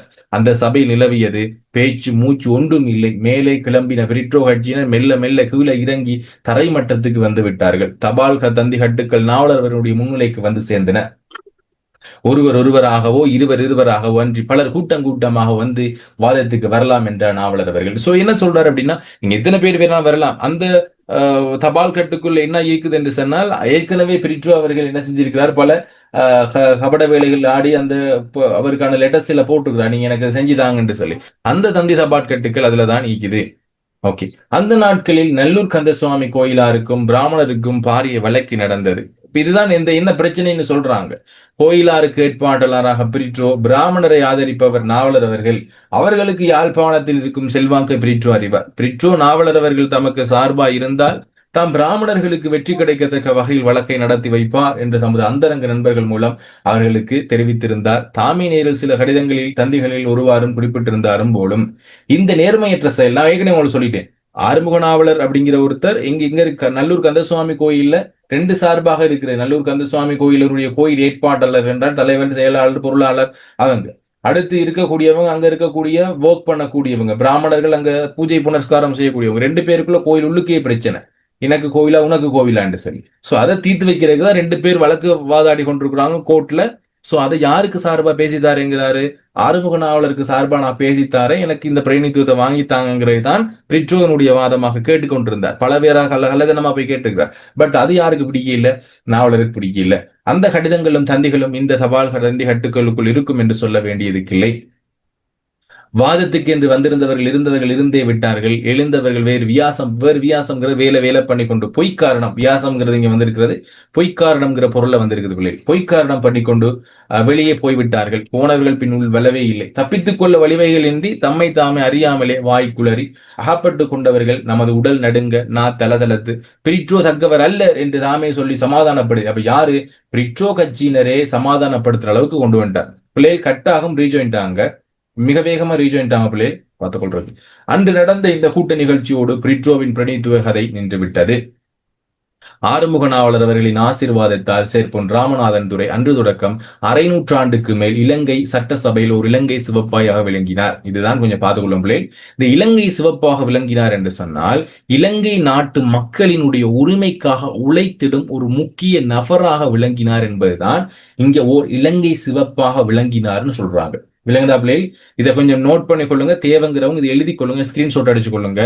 இலங்கை சட்டசபையில் இலங்கை நாட்டவரின் உரிமைக்காக உழைத்திடும் ஒரு முக்கிய நபராக விளங்கினார் என்ற ஒரு அடியதான் இங்க ஒரு இலங்கை சிவப்பா இருந்தார் என்பதை இங்க விளங்கப்படுத்திருக்கிறாங்க. ஓகே, ரீஜாயின்டாங்க, இன்னும் கொஞ்சம் தான் இருக்குது, பார்த்துக்கொள்வோம் பிள்ளை. ஓகே, இப்போ இதை கொஞ்சம் நோட் பண்ணி கொள்ளுங்க. ஒரு இலங்கை சிவப்பாய் அப்படிங்கிறது அந்த இலங்கை மக்களினுடைய, இலங்கை நாட்டு மக்களினுடைய உரிமைகளை பாதுகாக்கக்கூடிய ஒரு நபராக அவர் அங்க இருக்கிறார் என்பதுதான் அதனுடைய கருத்து. ஓகே, இப்ப அடுத்து சொல்லப்படுற விடயம் அருணந்தி சிவாச்சாரியர். இவர்தான் பிள்ளைகள் அருணந்தி சிவாச்சாரியர் என்று சொல்லக்கூடிய ஒரு நபர். அருணந்தி சிவாச்சாரியர் ஒரு பெரிய மகான். அவருக்கு ஒரு வகை வயிற்று வலி இருந்தது. அவர் அந்த வலியை மாற்றாமல் தமக்கு பிரார்த்தம் என்று தனக்கு தலை விதிதான் என்னுடைய பிரார்த்தம், எதுவும் செஞ்சு கொள்ள முடியாது என்று சொல்லி அனுபவித்துக் கொண்டே இருந்தார். அதை தான் அனுபவிச்சு கொண்டே இருக்கிறார். தனக்கு வந்த வயிற்று வலியை இதுதான் என்னுடைய தலைவிதி, என்னுடைய பிரார்த்தம் என்று சொல்லி அனுபவிச்சு கொண்டிருக்கிறார். மாணவர்களுக்கு பாடம் சொல்லி கொடுக்கின்ற நேரம் மாத்திரம் அவர் தமது வழி அங்க வஸ்திரத்தில், என்ன பிள்ளை அங்க வஸ்திரம் அப்படிங்கிறது இந்த சால்வை துணி, ஏன்னா சால்வை துணின்னு சொல்லுவோம் இல்ல, சால்வை துணி, அந்த அங்கவஸ்திரத்தில வச்சு ஆவாகனம் பண்ணி, ஆவாகனம்ங்கிறது பிடிச்சு வைக்கிறது, தனியாக வைக்கிறது, தனியாக பிடிச்சு வைக்கிறது. அப்ப ஆவாகனம் பண்ணி பக்கத்தில் வைத்து விட்டு பாடம் சொல்லுவதே வழக்கம். அந்த வஸ்திரம் அதுவரை துடிதுடித்துக் கொண்டிருக்கும். பாடம் சொன்ன பிறகு பழையபடி அந்த வழியை எடுத்து வயிற்றிலே விட்டு விடுவார். அப்போ இது நடக்காத ஒரு விடயம் பிள்ளைகள், நடக்காத ஒரு விடயம். பட் என்ன சொல்றார் என்று சொன்னால், இவருக்கு அந்த வயிற்று வலி வருகின்ற பொழுது அது வயிற்று வலி இருந்து கொண்டுதான் இருக்கும். பாடம் சொல்லி கொடுக்கின்ற பொழுது அதை மறந்துடுவார் அப்படிங்கிற ஒரு விஷயத்தான் இங்க சொல்லப்படுது. ஏன்னா அதை அங்க அவர் மறந்துட்டு பாடம் சொல்லி கொடுப்பதாக இங்க சொல்லப்படுது. மேலே கூறிய சபை நடந்த அன்று நாவலர் அவர்களுடைய காசம் எத்தனையோ வைத்தியர்களுக்கு எடுபடாமல் இருந்தது. இந்த காசம் நாவலர் அவர்கள் ஆவேசம் கொண்டு எழுந்த அந்த சமயத்திலே வருகிறேன் போகிறேன் என்று சொல்லாமலே புறப்பட்டு விட்டது. பண்டிதமணி சி கணபதி பிள்ளை அப்படின்னு சொல்லி முடிச்சிருக்கிறாங்க. ஒரு குறிப்பும் கொடுத்திருக்கிறாங்க. எனக்கு இந்த கதையை 1000 முறை சொன்னவர்கள், கூட்டத்தை நேரில் கண்ணால் கண்டவர்களும் அக்கூட்டத்தோடு தொடர்பு பட்டவர்களும் நாவலர் அவர்கள் தமையனார் புத்திரரும் அவர்கள் சரித்திரத்தை எழுதியவர்களும் என் ஆசிரியருமாக உள்ளவர்கள். டாக்டர் உவே சாமிநாதையர் அவர்கள் கதை சொல்லி முடிக்கிறதற்காக நானும் இந்த வந்த கதையை சொல்லி வருகிறேன் அப்படின்னு சொல்லி முடிச்சிருக்கிறார். இதான் பிள்ளைகள் ஆறுமுக நாவலனுடைய இந்த கதை முடிஞ்சது. சோ ஓகே, வஸ்திரம் என்று சொன்னா பிள்ளைகள் இப்ப சொன்னோம், அந்த சால்வை துணி என்று சொல்றது பாத்திமா, சால்வை துணி, ஏன்னா அந்த புகையில வச்சு கொள்ற, இடுப்புல எல்லாம் கட்டி கொள்ற ஒரு துணி மாதிரி, டவல் மாதிரி உண்டுதான் அந்த சால்வை துணின்னு சொல்றது. ஓகே, இப்ப எல்லாருக்கும் கிளியரா அந்த ஆறுமுக நாவலர் அவருடைய ஹட்ரை பகுதி கிளியரா எல்லாருக்கும்? ஆன்சர் பண்ண. Okay okay, very good. Okay, பண்ணுங்க, இல்லாட்டி ஆன்சர் பண்ணுங்க. ஓகே, நாங்க பாப்போம். இப்ப இதில் இருக்கக்கூடிய வினாக்கள் முக்கியமான கடந்த கால வினாக்களை பார்த்துட்டு மேல வருவோம். இதில் சொல்லப்பட்டிருக்கிற என்னென்ன வினாக்கள், முதலாவது விஸ்வநாத பிள்ளை பற்றிய சிறப்புகள், நாவலருடைய காசநோய் சம்பந்தமான விவரிப்பு என்ன செய்யற ரெண்டால் மண்டபத்துல ஒரு திண்டு தனையினை வைத்துக் கொண்டு தூணுக்கு பக்கத்தில் அடிக்கடி சாஞ்சு கொண்டிருக்கிறார். மடியில பக்கங்கள் அடிக்கிய தலையணைகளை, முழங்கைகளை ஊண்டி நெற்றியில கைகளை தாங்கி கொண்டிருக்கக்கூடிய ஒரு நிலையை அவருடைய காசநோய் எங்க விளங்கப்படுத்துது. விஸ்வநாத பிள்ளையினுடைய சிறப்புகளாக நாங்க 2வது பந்தியில சொல்லியிருந்தோம். மகா விவேகி, கணித மேதை, தாமோதரம் பிள்ளைக்கு ஆசிரியர், நாவலர் அவர்களுக்கு 2 வருடங்கள் மூத்தவராயினும் தன்னை அவருடைய சீடனாக ஏற்றுக்கொள்ளும்படி பணித்தவர். ஏன்னா தன்னை ஆறுமுக நாவலரை தன்னுடைய குருவாக ஏற்றுக்கொண்ட ஒரு நபர். நாவலருக்கு எதிராக கண்டனம் செய்யக்கூடியவர். சிதம்பரத்துல போய் நேருக்கு நேராக வாதம் செஞ்சவர். இதெல்லாம் அடுத்து ராமநாதன் பற்றிய பார்த்தோம் என்று சொன்னால் 25 வயசு, தங்க சொரூபம், சிரித்த முகம், சென்னையில படித்து விட்டு இப்பதான் வந்திருக்கிறார். பிரிட்ரோ பத்தி பார்த்தோம் என்றால் யாழ்ப்பாணத்தவர் இருந்தாலும் சரி, எல்லாருக்கும் தெரியும். கொழும்பு, யாழ்ப்பாணம் எல்லாம் தெரியும். சட்ட நிபுணர்களிலே தலை சிறந்தவர். பாரிய வழக்குகளுக்கெல்லாம் அவர் அப்பீல்களுக்கெல்லாம் நியமிக்கிறது வழக்கம். அனைவருக்கும் அவரை தெரியும். நாவலர் பற்றி விவரிப்பு, வாதம் செய்வதில் வல்லவர், வாதம் இல்லாத இடத்திலும் வாதம் வருவிக்கக்கூடியவர்கள், காசநோயை பொருட்படுத்தாது நியாயத்துக்காக போராடிய ஒருத்தர், கள்ளம் கபடம் இல்லாதவர். எதுல தெரியும்? பிரிட்ரோ ஒருத்தர் கள்ளம் கபடமான வேலை செஞ்ச போதும் அவருக்கு அதை பிடிக்காம அவருக்கு எதிராகவே நின்றவர். தோற்கும் நிலையில் இருந்தாலும் நம்பிக்கையுடன் வாதம் செய்து வெற்றி பெறக்கூடியவர், கம்பீரமான நடையுடையவர், நேர்மையுடையவர், என பெரிய பதவிகளுக்கு தகுதியுடன் நியமிக்கக்கூடியவர், நேர்மையற்ற செயல்களை பார்த்து ரொம்ப வருத்தப்படக்கூடியவரும், அதற்கு எதிராக கிளந்தெழும்பக்கூடியவரும், உண்மை வெற்றி பெற வேண்டும் என்று நினைக்கிறார். அடுத்து இந்த பிரசண்ட மாதத்துக்கு பிறகு என்ற தொடர் மூலம் விளங்கிக் கொள்வது முக்கியமான ஒரு வினா பிள்ளைகள். ஏனென்றால் போன வருடம் இதே வினா வந்திருந்தது. இதே வினா பிரசண்ட மாறுதத்துக்கு பிறகு என்று சொல்லுகிற பிறகு என்ன நடந்தது அப்படிங்கிறத அழகா கேட்டிருந்தாங்க போன வருடம் பேப்பர்ல. மேற்குறித்த தொடர் சபையில் நிலவிய நிசப்த நிலையை வெளிப்படுத்துகிறது. அதாவது கடுமையான காற்று வீசியதன் பின்னர் ஒரு வகையான அமைதி சூழ்நிலை நிலவும். அந்த அமைதியான நிலை போலதான் நாவலர் அவர்கள் சபைக்கு வந்ததும் மிகுதி அமைதியாக நிலவியது என்பதை வெளிப்படுத்துகிறார். இந்த பாடலை பார்ப்போம். நாங்க கடந்த கால வினாக்களை பார்த்துட்டு வந்துட்டு மேல பார்ப்போம். 2018 ஆண்டு வினா என்ன வந்திருக்கு அப்படின்னா, நாவலர் எழுந்தார் என்ற கட்டுரையில நாவலனுடைய ஆளுமையும் நேர்மையும் எப்படிப்பட்டது அப்படின்னு கேட்டிருக்கிறாங்க. அடுத்து பண்டிதமணி சி கணபதி பிள்ளையின் சம்பவ விபரிப்பு, சித்திர விபரிப்பு எப்படி இருக்கிறது அப்படின்னு கேட்கிறாங்க. நாவலனுடைய ஆளுமை நேர்மை பற்றி பார்ப்போம். 2 விஷயம் கேட்கிறாங்க. ஒன்னு ஆளுமை, இன்னொன்னு நேர்மை. சரியா பார்த்துக்கொள்ளணும். 2 விஷயத்தை கேட்கிறாங்கன்னு விளங்கிக் கொள்ளுங்க. ஐரோப்பிய செல்வாக்கினால் பண்பாடுகள் சிதைவடைந்து செல்கின்ற பொழுது சிறந்ததொரு தலைமைத்துவத்தையும் மதப்பற்றையும் மக்கள் எதிர்பார்த்தும் தமிழ் மக்களுடைய தலைமையை தெரிவு செய்யக்கூடிய தகுதி அவரிடம் காணப்பட்டது. மதப்பற்று, இலக்கிய ஆளுமை, மொழி மீது தேர்ச்சி, கல்வி சிறப்பு என பல காணப்பட்டன. அத்துடன் தன்னிடம் காணப்பட்ட ஆளுமையின் மூலம் தமிழ் அறிஞர் குலாத்துக்கு தலைமை வைக்கும் தன்மையும் காணப்படுது ஆளுமை. அடுத்து நிலையை அறிந்து பொருத்தமான இடத்தில் வாதங்களை முன்வைக்கும் திறன், குறிப்பாக குலாதிடம் அது கிடக்க கொண்டு வா தந்தி தபாட்கட்டுக்களை என்று சொல்லுகின்ற பொழுது நாவலர் அவர்கள் தலைமை ஏற்பதற்கான தகுதி என வர்ணிக்கும் ஆசிரியர் நாவலரை போன்று கம்பர் இன்றைக்கு ஒருத்தர் இல்லை, நாவலரை போற்றுறதுக்கும் அவரை வர்ணிக்கிறதுக்கு ஒரு கம்பர் இல்லை என்று சொல்லி வருத்தப்படக்கூடிய ஒரு நிலையம் எங்களுக்கு இருக்குது. ஒருவராகவோ இருவராகவோ பலர் கூட்டம் கூட்டமாகவோ வரலாம் என்று சொல்லி தனியா சிங்கள நிற்கிறார். ஏன்னா நாங்கெல்லாம் சிங்கமப்பா, நீங்க பண்ணைகள் இத்தனை வேணாம் வரலாம், நாங்க தனியா நின்று சிங்களா போராடுவோம் என்று சொல்லி அப்படி நின்றவர் தான் இந்த ஆறுமுக நாவலர். ஒருவராகவோ கூட்டம் கூட்டமாக வரலாம் என்று சொல்லி வாதத்துக்கு அழைச்சவர். பிரசண்ட மாதத்துக்கு பிறகு என்று சொல்லுகின்ற பொழுது அமைதி சபையில் நிலவியது என்ன, சபை அடங்கியமை பற்றியான சபை சத்தம் சத்தம் இல்லை. சோ அந்த அளவுக்கு சத்தம் இல்லாத தன்மையை கொண்டு வந்தவர் இந்த ஆறுமுக நாவலர். அப்படிப்பட்ட சிறந்த ஆளுமை மிக்கவர். அதே நேரம் மற்றும் பிரிட்டோனுடைய சட்ட செயலை அனுமதிக்காம அவருடைய ஆளுமை மற்றும் அவருடைய நேர்மை எங்களுக்கு முக்கியமாக காட்டப்படணும். அப்போ நாங்க எக்ஸாம் பேப்பர் எழுதுறப்போ பிள்ளைகள் ஆறுமுக நாவலனுடைய ஆளுமையும் நேர்மையும் அப்படின்னு இடைச்சொல் பயன்படுத்தப்பட்டிருக்குது என்றால் 2மே சொல்லியிருக்கணும். ஆளுமையும் சொல்லியிருக்கணும், நேர்மையும் சொல்லியிருக்கணும். அதை நல்லா பார்த்துக்கொள்ளுங்க. ஒரு வினாவில் 2 கேள்வி கேட்டிருக்கிறாங்களா, ஒரு விஷயம் கேட்டிருக்கிறாங்களான்னு சொல்லி அதுக்கான விடைகளை தெரிஞ்சிருக்கணும். அப்ப நேர்மையை சொல்றாரு. பிரிட்ரோ சட்ட செயலை அனுமதிக்காமை பிரிட்ரோவினுடைய தெரிவு நல்லூர் கந்தசுவாமி ஆலய வழக்கை தன் பக்கம் திருப்புவார் என்பதை நாவலர் அறிந்தும் உடன்படாமை அவரது செயலானது நாவலரின் மனதில் வேதனை ஏற்படுத்தியதனால் நேர்மையான தலைவர் நமக்கு தேவை என நாவலர் உணர்ந்தமை எல்லாம் நாவலர் அவருடைய நேர்மையை எங்களுக்கு உணர்த்தது. ஓகே, அடுத்து பண்டிதமணி சி கணபதி பிள்ளையினுடைய சம்பவ விவரிப்பு எப்படி இருக்கிறது அப்படின்னா, இதை நாங்க வாசிக்கிற பிள்ளைகள் இப்ப முதல்ல நானும் இதை எடுத்து சரி ஒரு கார்ட்டூனா நாங்க செய்வோம் என்று சொல்லி எனக்கு தோணுனதும் இது பாக்குறப்போ ஒரு டிராமா ஸ்டைல் இருந்ததுனாலதான். மற்றபடி எங்களுக்கு கட்டுரையாக இருந்திருந்தால் இதை நான் என்ன செஞ்சிருக்க முடியாது என்றால் ஒரு கார்ட்டூனா தயாரிச்சிருக்க முடியாது. முழுமையா அதை பாக்குறப்ப எனக்கு ஒரு கார்ட்டூன் தயாரிக்கிறதுக்கான ஒரு ஐடியா வந்ததுமே இதுதான். ஓகே, இன்றைக்கு எனக்கும் இந்த நாவலர் எழுந்தார் என்ற கட்டுரைக்கும் பெரிய ஒரு இதற்கு பிள்ளைகள். இன்றைக்கு இலங்கையிலேயே சிறந்த ஒரு தமிழ் ஆசானாக எனக்கு தென்பட்டதுக்கு இந்த நாவலர் எழுந்தார் என்ற கட்டுரை. ஏன்னா பல டிவி இன்டர்வியூ என்ன எடுத்தாங்க இந்த கார்ட்டூனை பார்த்துட்டு தான். ஸோ எனக்கும் இந்த கட்டுரைக்கும் ரொம்ப விருப்பம். ஸோ அதனால நான் கொஞ்சம் இந்த கட்டுரையோட பெரும் ஆறுமுக நாவலரோட கொஞ்சம் ஒன்றிச்சு போனதா இருப்பேன். ஓகே, அப்ப பண்டிதமணியினுடைய எழுத்தாற்றல், புலமை, ஆளுமை இப்படைப்பின் மூலம் புலப்படுத்தப்படுகிறது. நாடக பாணியில் உயிர் துடிப்புடன் சம்பவம் நடந்த காலத்தில் உடனில்லாத போதும் நாடக பாணியில் கூறுகிறார். ஏன்னா கம்பரது கவித்துவத்தை வச்சு சொல்றார். அன்னைக்கு கம்பராமாயணத்துல ராமன் நடந்த விதத்தை இங்கு இவருக்கு ஏற்ற மாதிரி அங்க படைச்சிருக்கார். அது ஒரு சிறந்த சம்பவ விபரிப்பு தான். சோர்வு இல்லை ஒருபோதும். ஏன்னா நாங்க வாசிக்கின்ற பொழுது எங்களுக்கு ரொம்ப விறுவிறுப்பான ஒரு தன்மையும் இந்த இடத்துல எங்களுக்கு இருந்துச்சு. எந்த இடத்துலயும் சோர்வு இல்லாத ஒரு மனப்பாக கொண்டு வந்தார். நாவலர் அவர்கள் இருந்த அந்த நிலையையும் அதை விவரிப்புகின்ற முறையும் சீதை கொம்பராமாயணத்தில் சுயம்பரத்தில் நடந்த அந்த ஆளுமையை ஒன்றிச்சு சொல்லுகின்ற ஒரு அழகு மிக சிறந்ததாக இருக்கிறது. அதுக்கான பாடல் பொழிந்தனையாகுதி வாய்வெளி பொங்கி ஒழுங்கொழுந்தன விழுந்தார் என்ற பாடல். உண்டு அவர் எழுந்த விதம், அடுத்தவர் நடந்த விதமாக இரண்டுக்குமே மிக அழகாக அங்க ஓமைச்சு சொல்லியிருக்கிறார். மாகமடங்கள் சம்பந்தமா, மால்விடை சம்பந்தமா. ஓகே, அடுத்து அருணந்தி சிவாச்சாரியனுடைய அந்த விடயத்தை ஒப்பிட்டு சொல்லுகின்ற பொழுதும் கூட எங்களுக்கு மிக தெளிவாக இந்த சம்பவம் இப்படிதான் இருக்கும் அப்படிங்கிறத விளங்கிக் கொள்ள கூடியதாக இருந்தது. ஓகே, சோ இது அடுத்து நாவலர் என்ற கட்டுரையில வாதமகா சபையினர் அங்கு இடம்பெற்ற வாதங்களுடைய சிறப்பு, கடும் நோய்க்கு மத்தியிலும் நியாயத்தின் பால் நாவலர் காட்டிய சிரத்தை என்பன வெளிப்படும் மாற்ற சொல்லுங்க. சோ இதெல்லாம் சுருக்கமா சொல்லியிருக்க பிள்ளைகள்.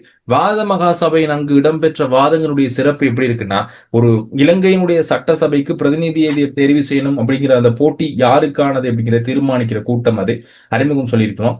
வாக்குரிமை இல்லாத காலகட்டத்தில் கல்வி கற்றோர்கள் பிரபுக்கள் கூட்டம் கூடி தங்கள் அபிப்பிராயத்தை தெரிவிக்கிற ஒரு கூட்டம்.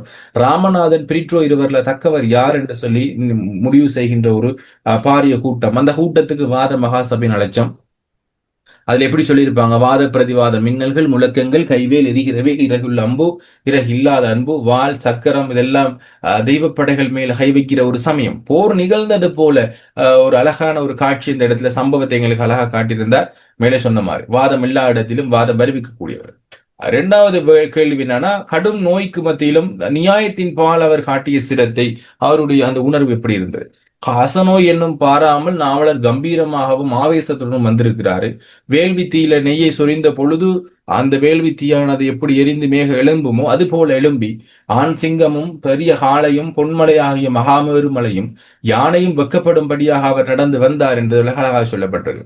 நாவலருடைய காசம் எத்தனையோ பேருக்கு, எத்தனையோ வைத்தர்களுக்கு ஈடுபடாமல் இருக்கு. எப்படி இவர் நடந்திருப்பார்? அவரால் எழும்பவும் முடியாமல் இருந்தது, எப்படி எழுந்து வந்தார் என்று சொல்லி நிறைய பேர் யோசிச்சாங்க. வாத மகா சபையில் ஆவேசம் கொண்டு எழுந்த போது வருகிறேன் போகிறேன் என்று சொல்லியது போய்விட்டது என்று சொல்ல அடி. அவருக்கு நோய் இருந்தாலும் இல்லாட்டியும் பிரச்சனை இல்லப்பா, நாட்டுக்கு சிறந்த ஒரு தலைவர் வேண்டும் என்பதை அவர் இருந்தார் என்பதை அழகா காட்டியிருக்கிறார். அது கிடக்கட்டும் எடுத்துக்கொண்டு வா சந்தித பாக்கெட்டுக்களை என்று சொல்லக்கூடிய அடி. இவை நாவலர் அவர்கள் நியாயத்தின் பால் நின்றமையோடு அவருடைய ஏற்பட்ட கடும் நோய் அவரை பொருட்படுத்தவில்லை என்பதை மிக அழகாக காட்டியிருக்கிறாங்க. 2023-24 கடந்த வருடம், அதுக்கு முதல் வருடம், கடந்த வருடத்துல வரல, போன வருடம் எங்களுக்கு இதுல வரல, இந்த வருடம் அதிகமா எதிர்பார்க்கப்படுகின்ற ஒரு வினா நாவலர் அவர்கள் இந்த ஆறுமுக நாவலுடைய பகுதி, அதுவும் 3,4வது வினாவாக, என்றால் இங்க வந்திருக்கிறது 6வது வினாவாக, இந்த வருடம் 3வது இல்லாத 4வது வினாவாக இந்த மாதிரி கண்டிப்பா நாவலர் இந்த ஆறுமுக நாவலர் வினா வரும் பிள்ளைகள் ஞாபகம் வச்சுக்கொள்ளுங்க. இது சம்பந்தமான வினாக்கள் எழுதுறதுக்கு ரொம்ப ஈஸியான ஒரு வினாவும் கூட. எடுத்தமென்றால் 15 மார்க்ஸ் எழுத கொண்டு போய்கொண்டே இருக்கலாம். ஓகே, அதனால இதை கொஞ்சம் ஒருக்கா வாட்சி கொள்ளுங்க, கார்ட்டூனை பார்த்து கொள்ளுங்க, இன்னொருக்கா இதுக்கான வினாவிடைகளை வாட்சி கொண்டீங்கன்னா ஓகே.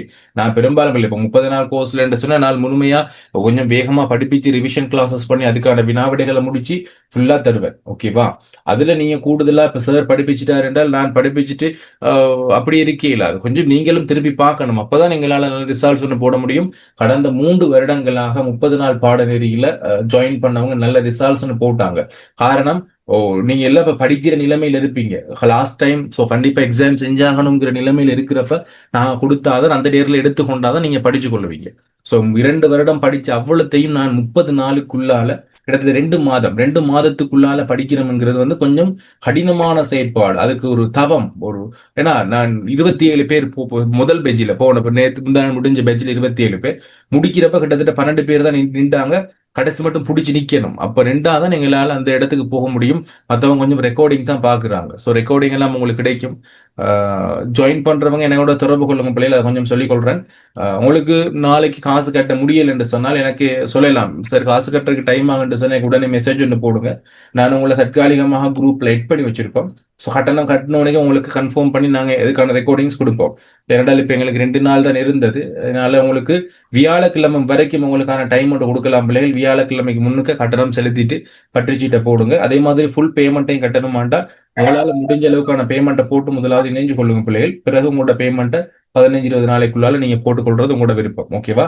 ஆஃப் பேமெண்ட் போட்டுட்டு நீங்க இணைஞ்சு கொள்ளலாம். உங்களால இந்த பேமெண்ட்டை போட்டுட்டு முதலாவது கிளாஸ்ல இணைஞ்சு கொள்ள முடியும். ஓகே, மேலதுக்கு டீட்டெயில்ஸ் எதுவுமே என்ன என்னோட தனிப்பட்ட முறையில் பேசுங்க பிள்ளைகள். இப்போ நாங்க இந்த பாடப்பகுதியை பார்த்துட்டு வந்துடுவோம். ஓகே, ஓகேப்பா. வாதமகா சபையினுடைய இயல்புகள், நாவலர் எழுந்தமை எப்படி? வாதமகா சபையினுடைய இயல்புகள் பாத்தீங்க அப்படின்னா, வாதம் செய்வதில் வல்லவரும் அறிஞருமான விஸ்வநாத பிள்ளை தலைமை வாய்க்கின்ற அந்த சபை, கல்விமான்கள், பிரபுக்கள், பிரமாணர்கள், குருபார்கள், உபாத்தியார்கள் உள்ளிட்ட எல்லாருமே அங்க திரள் திரளாக வந்திருக்கிறாங்க. மிகப்பெரிய ஒரு கூட்டம் நடக்குது. யாழ்ப்பாணம், கொழும்பு ஆகிய இடங்கள்ல இருந்திருக்க சட்ட நிபுணர்கள் எல்லாம் வந்து நிறைஞ்சு போயிருக்கிறாங்க. வாழ்க்கை பிரச்சனையே இல்லாட்டியும் பரவாயில்லப்பா, நாங்க பிரச்சனை கொண்டு வருவோம் என்று சொல்லி அங்க கங்கணம் கட்டி கொண்டு நிற்கக்கூடிய சட்ட நிபுணர்கள் இருக்கிறாங்க. வாத மகாசபை மிக சிறப்பாக நடைபெறுகிறது. ஒரு போர்க்களம் நடந்தா எப்படி நடக்குமோ அது போல மிகப்பெரிய ஒரு சபையாக அந்த சபை நடந்து கொண்டிருக்கிறது. நாவலர் எழுந்த விதத்தை அவங்க கேட்கிறாங்க. எது பிள்ளைகள்? அந்த பாடலை கேட்கிறாங்க. அந்த பாடல் எப்படிப்பட்ட பாடல்? பொழிந்தனை யாகுதி வாய்வழி பொங்கி கொழுந்த கொழும் கடலை எழுந்தார் மாகமடங்களும் மால் விடையும் பொன் நாகமும் நாகமும் நாண நடந்தார் என்ற பாடல். அவர் எப்படி எழுந்தார், எப்படி நடந்தார் அப்படிங்கிறத நீங்க கேட்கிறாங்க. தலையணைகள் எல்லாம் அங்கும் இங்கும் சிதறின. நாவலர் ஆவேசத்தோடு எழுந்து வருகிறார். நாவலர் வாதத்துக்கு எழுந்த வேகத்தை கம்பராமாயணத்துல கோதண்டன் வில்லை அந்த வளைக்கு எழுந்த வேகத்துடன் ஒப்பிட்டு கூறுவதாக இங்கே சொல்லப்பட்டிருக்கு. நாவலருடைய பார்வை, வேகம், தோற்றம், இவருடைய வர்ணிக்கிறதுக்கு கம்பர் இல்லையே அப்படிங்கிற சொல்றாங்க. கண்டிப்பா அந்த பாடல் நீங்க குறிப்பிட்டு விளக்கி இருக்கணும் பிள்ளைகள். பட் இங்க அவங்க பாஸ் பேப்பர்ல கொடுக்கல, பட் நீங்க விளக்கி இருக்கணும். ஓகே, இவ்வளவுதான் இந்த பாடல் பகுதி பிள்ளைகள். மேலதிக வினாக்கள் கொஞ்சம் இதுல பார்ப்போம். நாங்க அகராதி ஒழுங்குல அமைந்த சொற்றொகுதியை பார்த்துட்டு வந்துருவோம்.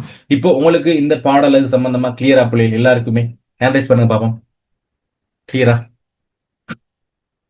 எல்லாருக்கும் ஓகேவா பிள்ளைகள்? நான் படிப்பிக்கிறது ஆமா சார். வேகமா போய் கொண்டிருக்கணும். உங்களுக்கு எல்லாம் விளங்குது தானே? எல்லாருக்கும் ஓகே தானே? Okay, very good. 25, ஓ 26 சார். ஓகேப்பா. Okay okay, good. நீங்க நிறைய படிச்சிருப்பீங்க. இந்த ஸ்பீட்ல போனாதான் எங்களால முழுமையா 90 பாடல்கள் பிள்ளைகள், கொஞ்சம் இல்ல 90 பாடல்கள் நாங்க முடிச்சாகணும். சோ இன்னும் ஒரு அரை வரல நாங்க முடிச்சு கொள்ளலாம். ஓகே, நான் கிட்டத்தட்ட 9 மணிக்கு ஸ்டார்ட் பண்ணணும். 1 hour எங்களுக்கு இதுக்கு போயிருக்குது. அரவர் இன்னொரு 15 நிமிடத்துல அகராதி ஒழுங்க முடிச்சு கொள்ளுவோம். அடுத்த 15 நிமிடத்துல சொற்களை முடிச்சு கொள்ளலாம் பந்திய. ஓகே, அகராதி ஒழுங்கு அமைந்த சொற்தொகுதி என்பதை நாங்க முதலாவது பார்த்து கொள்வோம். அதனுடைய அமைப்பு இப்ப நிறைய பேருக்கு தெரிஞ்சிருக்கும் பிள்ளைகள். ஒரு சிலருக்கு வந்து இந்த அகராதி ஒழுங்கு என்று சொல்லக்கூடிய பகுதி எங்களுக்கு தெரியாது. சோ யாருக்கெல்லாம் இது எங்களுக்கு தெரியாதுன்னு சொல்லுங்க பாப்போம். அகராதி ஒழுங்கு யாருக்கெல்லாம் தெரியாது? சார், எனக்கு இந்த வினா 23வது வினாவா வரும், இல்லாட்டி 22வது வினாவா எங்களுக்கு வரக்கூடிய ஒரு வினா. சோ கொஞ்சம் ஆன்சர் பண்ணுங்க பிள்ளைகள் பாப்போம். யாருக்கெல்லாம் இந்த வினா தெரியாது முதலாவது? மத்தவங்க எனக்கு சார். எல்லாரும் ஆன்சர் பண்ணாதான் நான் சொல்லலாம். சோ கொஞ்சம் நான் கூடுதலா விளங்கப்படுத்தணுமா? அப்படி இல்லைண்டா நோமலா விளங்கப்படுத்திட்டு போவான்னு தெரியண்டா நீங்க எல்லாரும் சொன்னாதான் எனக்கு தெரியும்.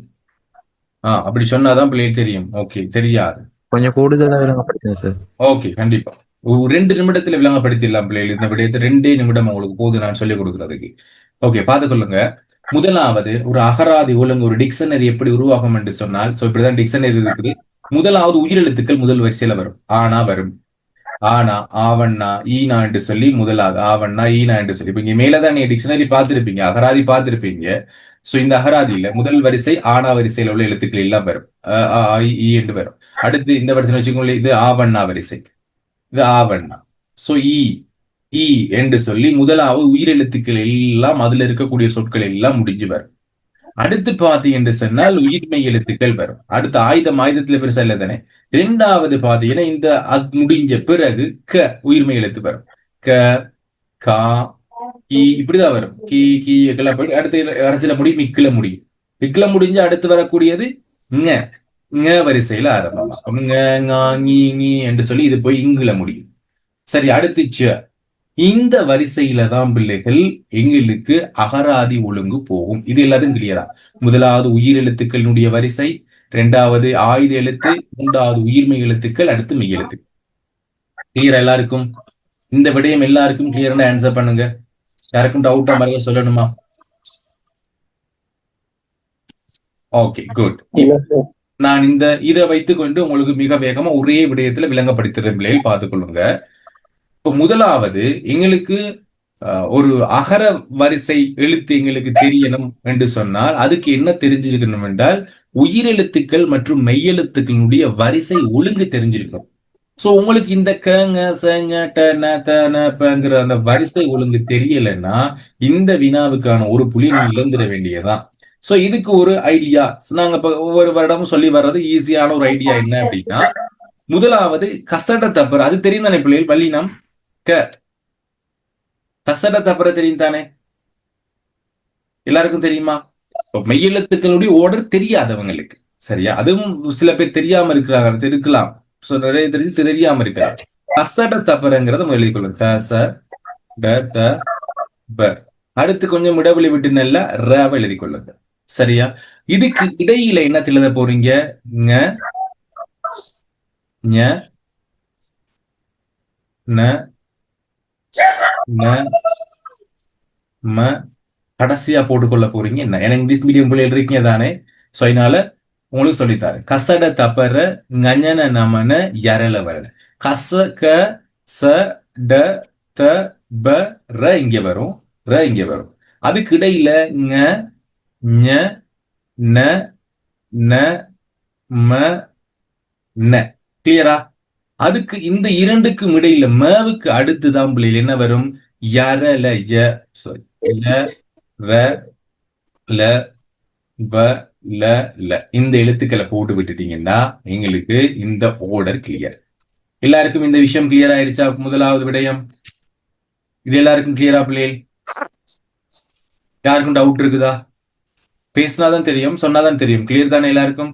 ஓகே. இப்ப இந்த ஓர்டரை வச்சுக்கொள்ளுங்க, இந்த ஓர்டரை வச்சுக்கொள்ளுங்க. இப்போ முதலாவது நாங்க இங்க பார்க்க போறது, இங்க சில உதாரணம் ஒன்று கொடுத்திருக்கிறேன். இந்த உதாரணத்தை நாங்க அகர ஒழுங்குப்படி எழுதுவோம். இப்ப எங்களுக்கு இங்க கொடுத்துக்கப்பட்டிருக்கிற உதாரணத்துல பாத்தீங்கன்னா முதல் எழுத்துக்கள் எல்லாம் ஆனாவுல ஸ்டார்ட் ஆயிருக்கு, அவுலே ஸ்டார்ட் ஆயிருக்கு. அப்ப எங்களுக்கு முதல் எழுத்துல பிரச்சனை இல்லை. முதல் எழுத்து எல்லாம் ஓகேனா நாங்க பார்க்க வேண்டியது இரண்டாவது எழுத்த. இரண்டாவது எழுத்தும் ஒரே மாதிரி இருக்குதுன்னா பார்க்க வேண்டியது மூன்றாவது எழுத்து. அப்ப முதலாவது எழுத்து எங்களுக்கு ஓகே, இரண்டாவது எழுத்தினுடைய ஓர்டரை பார்ப்போம். இரண்டாவது எழுத்துல இந்த வரிசையில முதலாவது வர வேண்டிய எழுத்து என்ன? அம்மா, இம்மா, இப்பா, இக்கா, இன்னா, இத்தா, இன்னா. பாத்துக்கொள்ளுங்க. உயிர்மை எழுத்தா இருந்தா உயிர்மை எழுத்து. ஓகே. உயிர்மை எழுத்தா இருந்தா உயிர்மை எழுத்து. உயிர்மை எழுத்து இல்ல, எல்லாமே மெய்யெழுத்தா தான் இருக்கு. அதனால எங்களுக்கு பிரச்சனை இல்லை. உயிர்மை எழுத்து இருந்தா அதுதான் முதல் வரும். இப்ப எங்களுக்கு எதுல முதல் வரும் பிள்ளை? இதுல எது முதல் வரப்போகுது? அக்கா. ரைட், அக்கா. முதலாவது பார்த்துக்கொள்ளுங்க. இங்க இருக்கக்கூடிய ககர வரிசை, நான் கலரை மாத்திக்கொள்றேன். வெயிட், கவனமா அவதானிச்சு கொள்ளுங்க. இது வினா மட்டும் பிள்ளைகள், மறுக்க நான் சொல்லிக் கொடுக்குற டைம் உங்களுக்கு இக்காது. இக்கு தான் வரும். ஆகவே முதலாவது இக்கு வந்திருந்தால் முதலாவது வர வேண்டிய சொல் அக்கா. இந்த ஓர்டர்ல இரண்டாவது வந்திருக்கக்கூடிய எழுத்து என்ன? இதுல பாருங்க, இம்மா, இப்பா, இன்னா, இத்தா, இன்னா. இன். ஓகே. இன்னுல வந்து ரெண்டு இருக்குது, அண்ணா, அண்ணி. ரெண்டு இன்னு, இன்னு. இப்ப ரெண்டாவது எழுத்துல மட்டும் பார்க்கல. இப்ப மூன்றாவது எழுத்துக்கு நாங்க போகணும். மூன்றாவது எழுத்துல நான் முதல் வருமா, நீ முதல் வருமா? ரெண்டாவது வர வேண்டியது அண்ணா. கிளியரா பிள்ளைல நான் சொல்லி கொடுக்குற விளங்குதா உங்களுக்கு? எல்லாருக்கும் கிளியரா விளங்குதா? ரைட். அப்ப மூன்றாவது வர வேண்டியது அண்ணி. இப்போ இன்னும் சரி. நான்காவது வர வேண்டியது இம்மா, இப்பா, இத்தா. இதுதான் வர வேண்டியது அத்தை. அப்போ நான்காவது வர வேண்டியது அத்தை. ஐந்தாவது வர வேண்டியது இம்மா, இப்பா. இப்போ இங்க இருக்கு, இப்போ அடுத்தா இருக்கு. சோ ஐந்தாவது வர வேண்டியது அப்பா, ஆறாவது வர வேண்டியது அம்மா.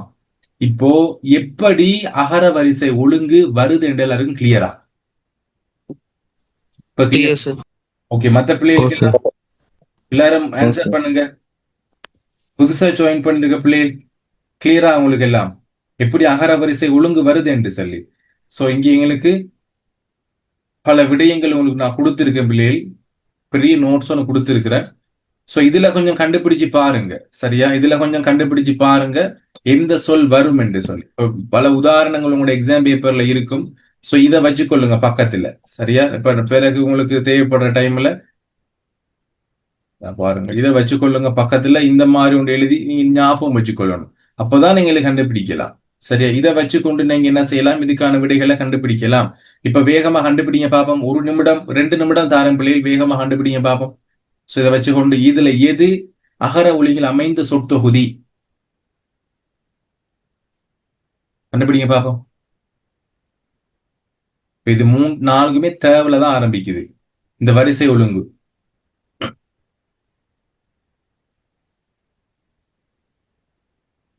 வேகமா கண்டுபிடிங்க.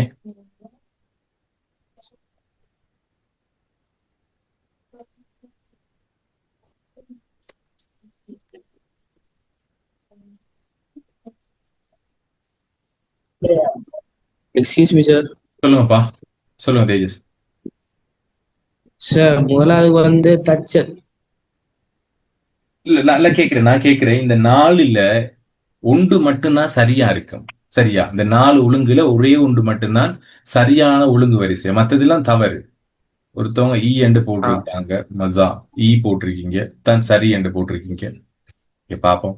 நான் கேட்கிறேன் இந்த நாள் ஆவா ஆவா ஈயா ஈயா என்று சொல்லி 4ல எது சரியான விட? ஓகே, நான் பாப்போம். ஈதான் சார் மூன்றாவது சார். மூன்றாவது. Very good. சோ பாப்போம் நாங்க இப்ப ஓகே, இப்ப 4லையும் எங்களுக்கு தான் வந்திருக்குது. அப்ப என்னத்தை பார்க்க வேண்டி வரும்? 2வது பார்க்க வேண்டி வரும். 2வதுல வர வேண்டியது இன் வந்திருக்குது. ஓகே, அதுக்கு அடுத்து இட்டு வந்திருக்குது. சரியா பிள்ளைகள்? இன்னுக்கு முதல் தான் இட்டு வந்திருக்கணும். இப்பவே இது கிளியரா எல்லாருக்கும்? எல்லா பிள்ளைகளுக்கும் ஓகேவா?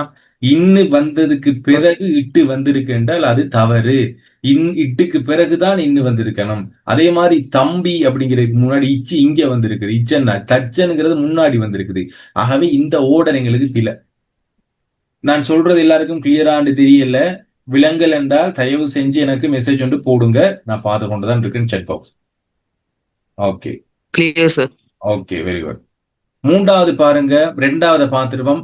பட்டு, கட்டம், நேற்று, இலை. யோசிச்சு பாருங்க. ப எங்க இருக்குது? இங்க இருக்குது. சோ ப இங்க இருக்குது. அதுக்கு முன்னாடி தான் பிள்ளைகள் எங்க இருக்குது? க இங்க இருக்குது. அப்ப வருமா இது? வரவே வராது. 2வதுலயே கண்டுபிடிச்சிட்டும் வராது.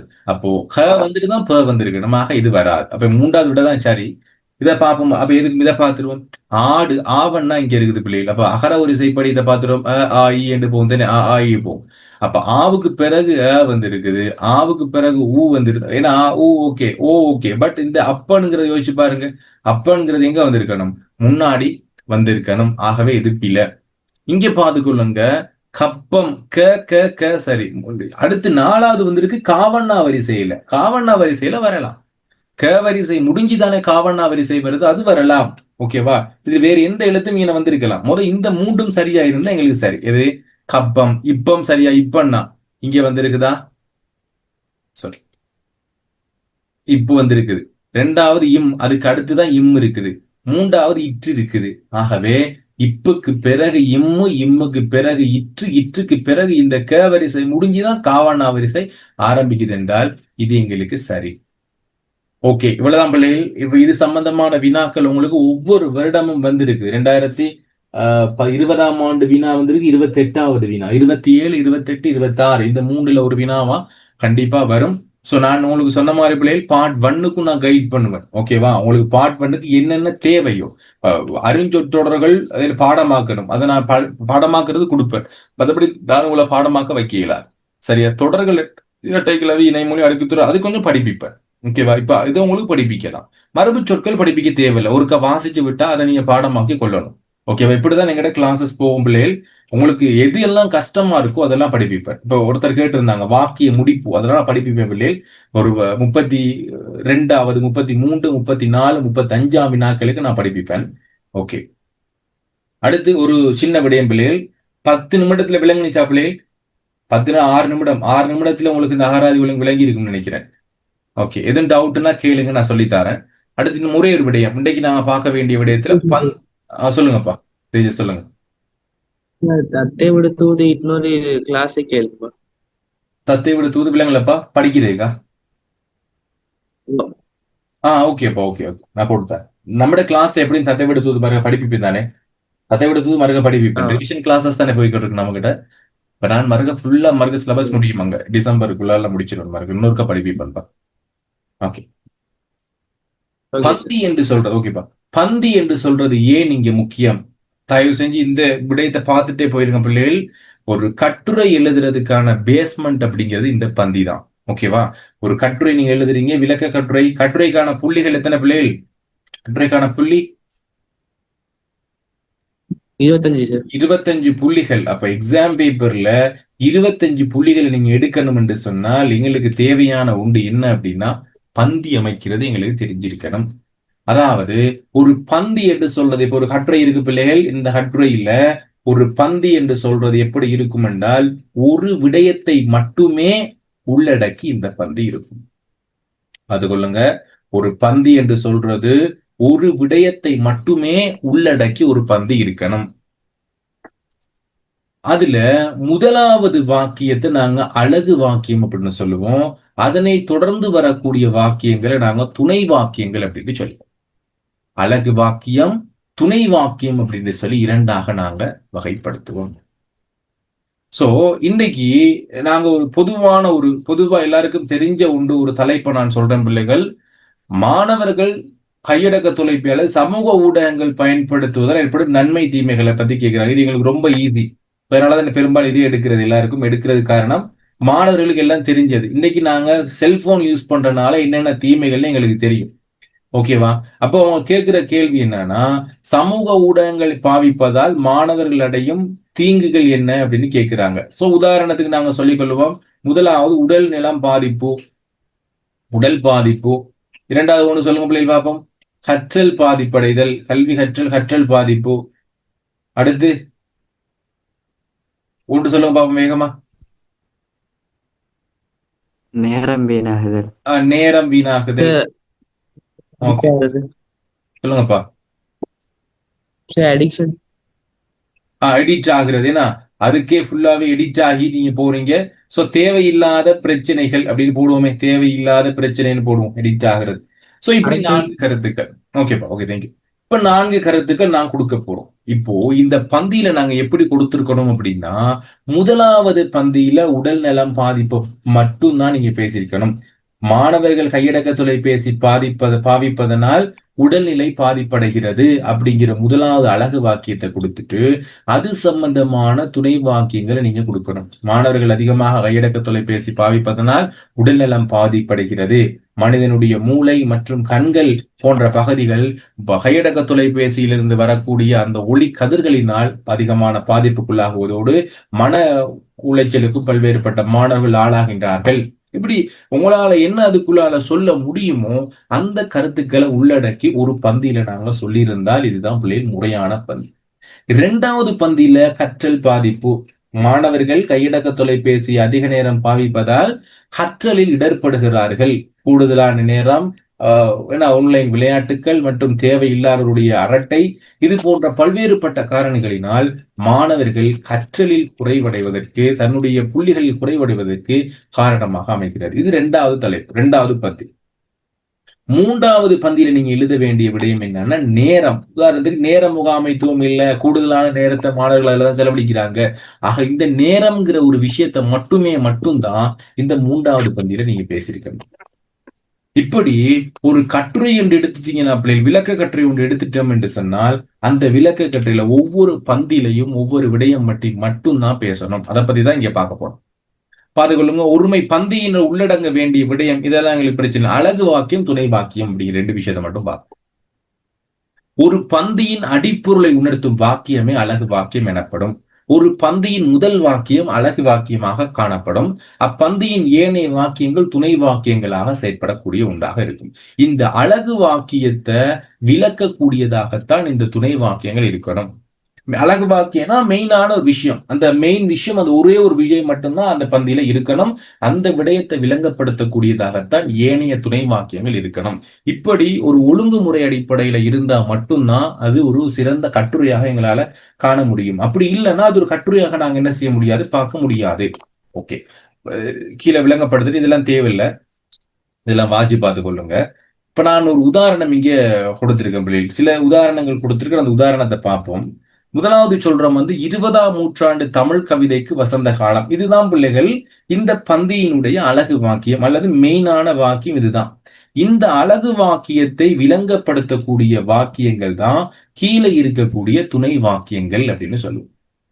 இன்னொரு 2 நிமிடத்துல முடிச்சிடும் பிள்ளைகள், கொஞ்சம் வெயிட் பண்ணுங்க. 2 நிமிடம் தான் போகும். பாருங்க, 20ஆம் நூற்றாண்டில் தமிழ் கவிதைக்கு வசந்த காலம். என்னென்ன காரணம் சொல்றோம்னு பாருங்க. இந்த காலத்தில் வடிவத்திலும் வண்ணத்திலும் வாசத்திலும் வகை வகையான புதிய கவிதை பூக்கள் தமிழில் மலர்ந்தன. முதலாவது விடயம். துணை துணை விடயம். இதுக்கான துணை கருத்துக்கள் சொல்றோம். 20ஆம் நூற்றாண்டுல தமிழ் கவிதை நல்லா வளர்ந்ததுக்கு காரணம் புது புது கவிதைகள் தோற்றம் பெற்றன. இரண்டாவது, இந்த நூற்றாண்டின் தொடக்கத்திலேயே இந்த வசந்தத்தை பாடும் குயிலாக பாரதியின் குரல் ஒலித்தது. இரண்டாவது விஷயம் என்ன சொல்றோம் அப்படின்னா, இந்த 20ஆம் நூற்றாண்டு தமிழ் கவிதைக்கு வசந்த காலம் அப்படிங்கிற காரணம் பாரதி அப்படிங்கிற ஒருத்தர் வந்தாரப்பா அப்படிங்கிற மாதிரி இரண்டாவது விஷயம்.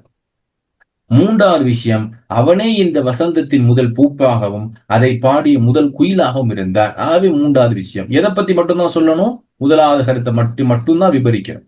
நான்காவது, அரசர்களின் அந்தப்புறங்களில் ஆடிக்கொண்டிருந்த கவிதையை அவன்தான் சமூகத்தின் சேவகையாக்கினான். அப்போ சாதாரண மக்கள் சம்பந்தமாக பாடுறதுக்கு கொண்டு வந்ததுனால 20ஆம் நூற்றாண்டினுடைய தமிழ் கவிதைக்கு வசந்த காலம்.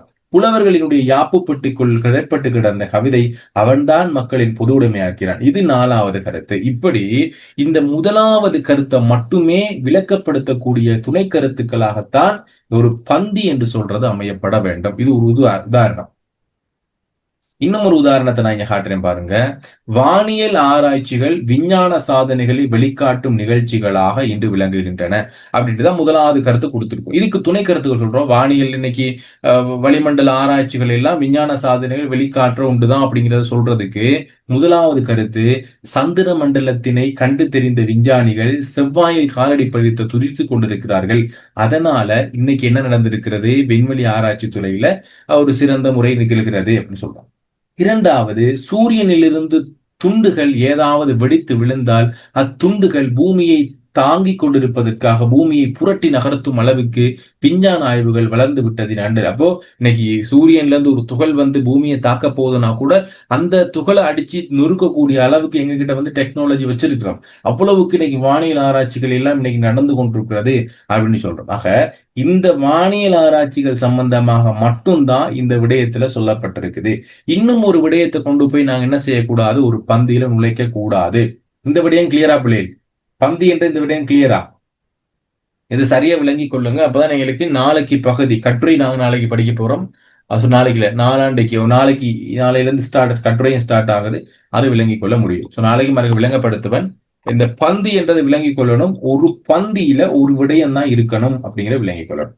இது வரைக்கும் அதை படிச்சிருக்கீங்கன்னு தெரியல. எங்க கிளாஸ் வந்தவங்களுக்கு எங்களுக்கு தெரியும், பிள்ளைகளுக்கு தெரியும். அது புதுசா ஜாயிண்ட் ஆயிருக்கிற பிள்ளைகளுக்கு தெரியாம இருக்கலாம், ஒரு சில மலர் தெரியாம இருக்கலாம். உங்களுக்கான கட்டுரைக்கான புள்ளிகள் குறைபடுறதுக்கு இது ஒரு காரணமா இருக்கும். பிள்ளைகள் ஒரு பந்தியில ஒரு விடயத்தை மட்டும் சொல்லாம எல்லா விடயங்களையும் போட்டு எழுதி வச்சிருப்பீங்க. அது தவிர்த்து கொள்ள வேண்டிய விடயம். ஓகே பிள்ளைகள், கிளியரா இந்த விடயம்? ஆன்சர் பண்ணுங்க பாப்போம். இன்றைக்கான விடயம் இன்றைக்கு எல்லாம் கிளியரா இருந்ததா வகுப்பு? ஓகே, இவ்வளவுதான். ஆமா சார். ஓகேப்பா. இவ்வளவுதான் இன்றைக்கான வகுப்பு. தொடர்ந்து அப்ப அடுத்த நாளைக்கான வகுப்புகள் பிள்ளைகள் முழுமையான கட்டண வகுப்புகளாக எங்களுக்கு இருக்கும். கட்டணம் நாளைக்கு செலுத்த முடியாதாக்கள் பிரச்சனை இல்லை, என்கிட்ட பேசுங்க. சார் எனக்கு கட்டணம் கொஞ்சம் லேட் ஆகி செலுத்துறேன், ஏன்னா நான் ஒரு 2 நாள் டைம் தரேன். 2 நாளைக்குள்ள நீங்க செலுத்தலாம். பட் நாளைக்கு உங்களுக்கு மெயின் குரூப்ல லிங்க் ஷேர் பண்ண மாட்டேன். ஓகேவா? மெயின் குரூப்ல ஷேர் பண்ண மாட்டேன். இப்ப வேணுங்கிறவங்களுக்கு மட்டும் தனிப்பட்ட ரீதியில நான் உங்களுக்கு நாளைக்கு லிங்க் கிடைக்கும். நீங்க ஒரு மெசேஜ் ஒன்று போட்டா மட்டும், சரியா மெசேஜ் ஒன்று போடுங்க. அப்ப நாளைக்கு நான் உங்களுக்கு லிங்க் அனுப்பலாம். கட்டணம் கட்டின பிறகு உங்களை நான் கட்டண வகுப்புல குழுமத்துல சேர்த்துக் கொள்வேன். அதுக்கு பிறகுதான் உங்களுக்கு ரெஜிஸ்ட்ரேஷன் நடக்கும். உங்களுக்கான ரெக்கார்டிங்கை நீங்க பார்த்துக் கொள்ளக்கூடியதாக இருக்கும். மொத்தமாக இந்த பிரிண்ட் அவுட் எடுத்து வச்சுக்கொள்ளுங்க. இந்த லாஸ்ட் பேஜ் பிரிண்ட் அவுட் எடுத்து வச்சுக்கொள்ளுங்க. இதுல தமிழ் இலக்கியமும் படிப்பீங்க தானே சார்? எல்லாம்ப்பா, எல்லாம் இன்றைக்கு நாங்க படிச்சு இப்ப பாருங்க. இதுல நீதிப்பாடல், தமிழ் இலக்கிய தொகுப்பு, இலக்கிய பகுதி, இலக்கணம், மொழி வளம், மாக்கத்திறன் என்று சொல்லி உங்களுக்கு எக்ஸாமுக்கு என்னெல்லாம் வரும், எப்படி நீங்க 200க்கு 200 புள்ளி எடுக்கலாமோ அந்த அளவுக்கு நான் ஃபுல்லா படிப்பிச்சிருவேன். ஓகேவா? 200 புள்ளிகளுக்கு நான் படிப்பேன். ஓகே, வேற எதுவும் டவுட் இருக்கா பிள்ளைகள்? கிளாஸ் சம்பந்தமா எதுவும் டவுட் இருக்குதா? கேட்டுக்கொள்ளணுமா? இல்ல. ஓகே, அப்படி இருந்தா இன்றைக்கு நான் வகுப்பை முடிச்சு கொள்வோம். நாளை வகுப்புல இணைஞ்சு கொள்வோம் பிள்ளைகள். Good night. God bless you பிள்ளைகள். Thank you. Good night sir. Good night, sir.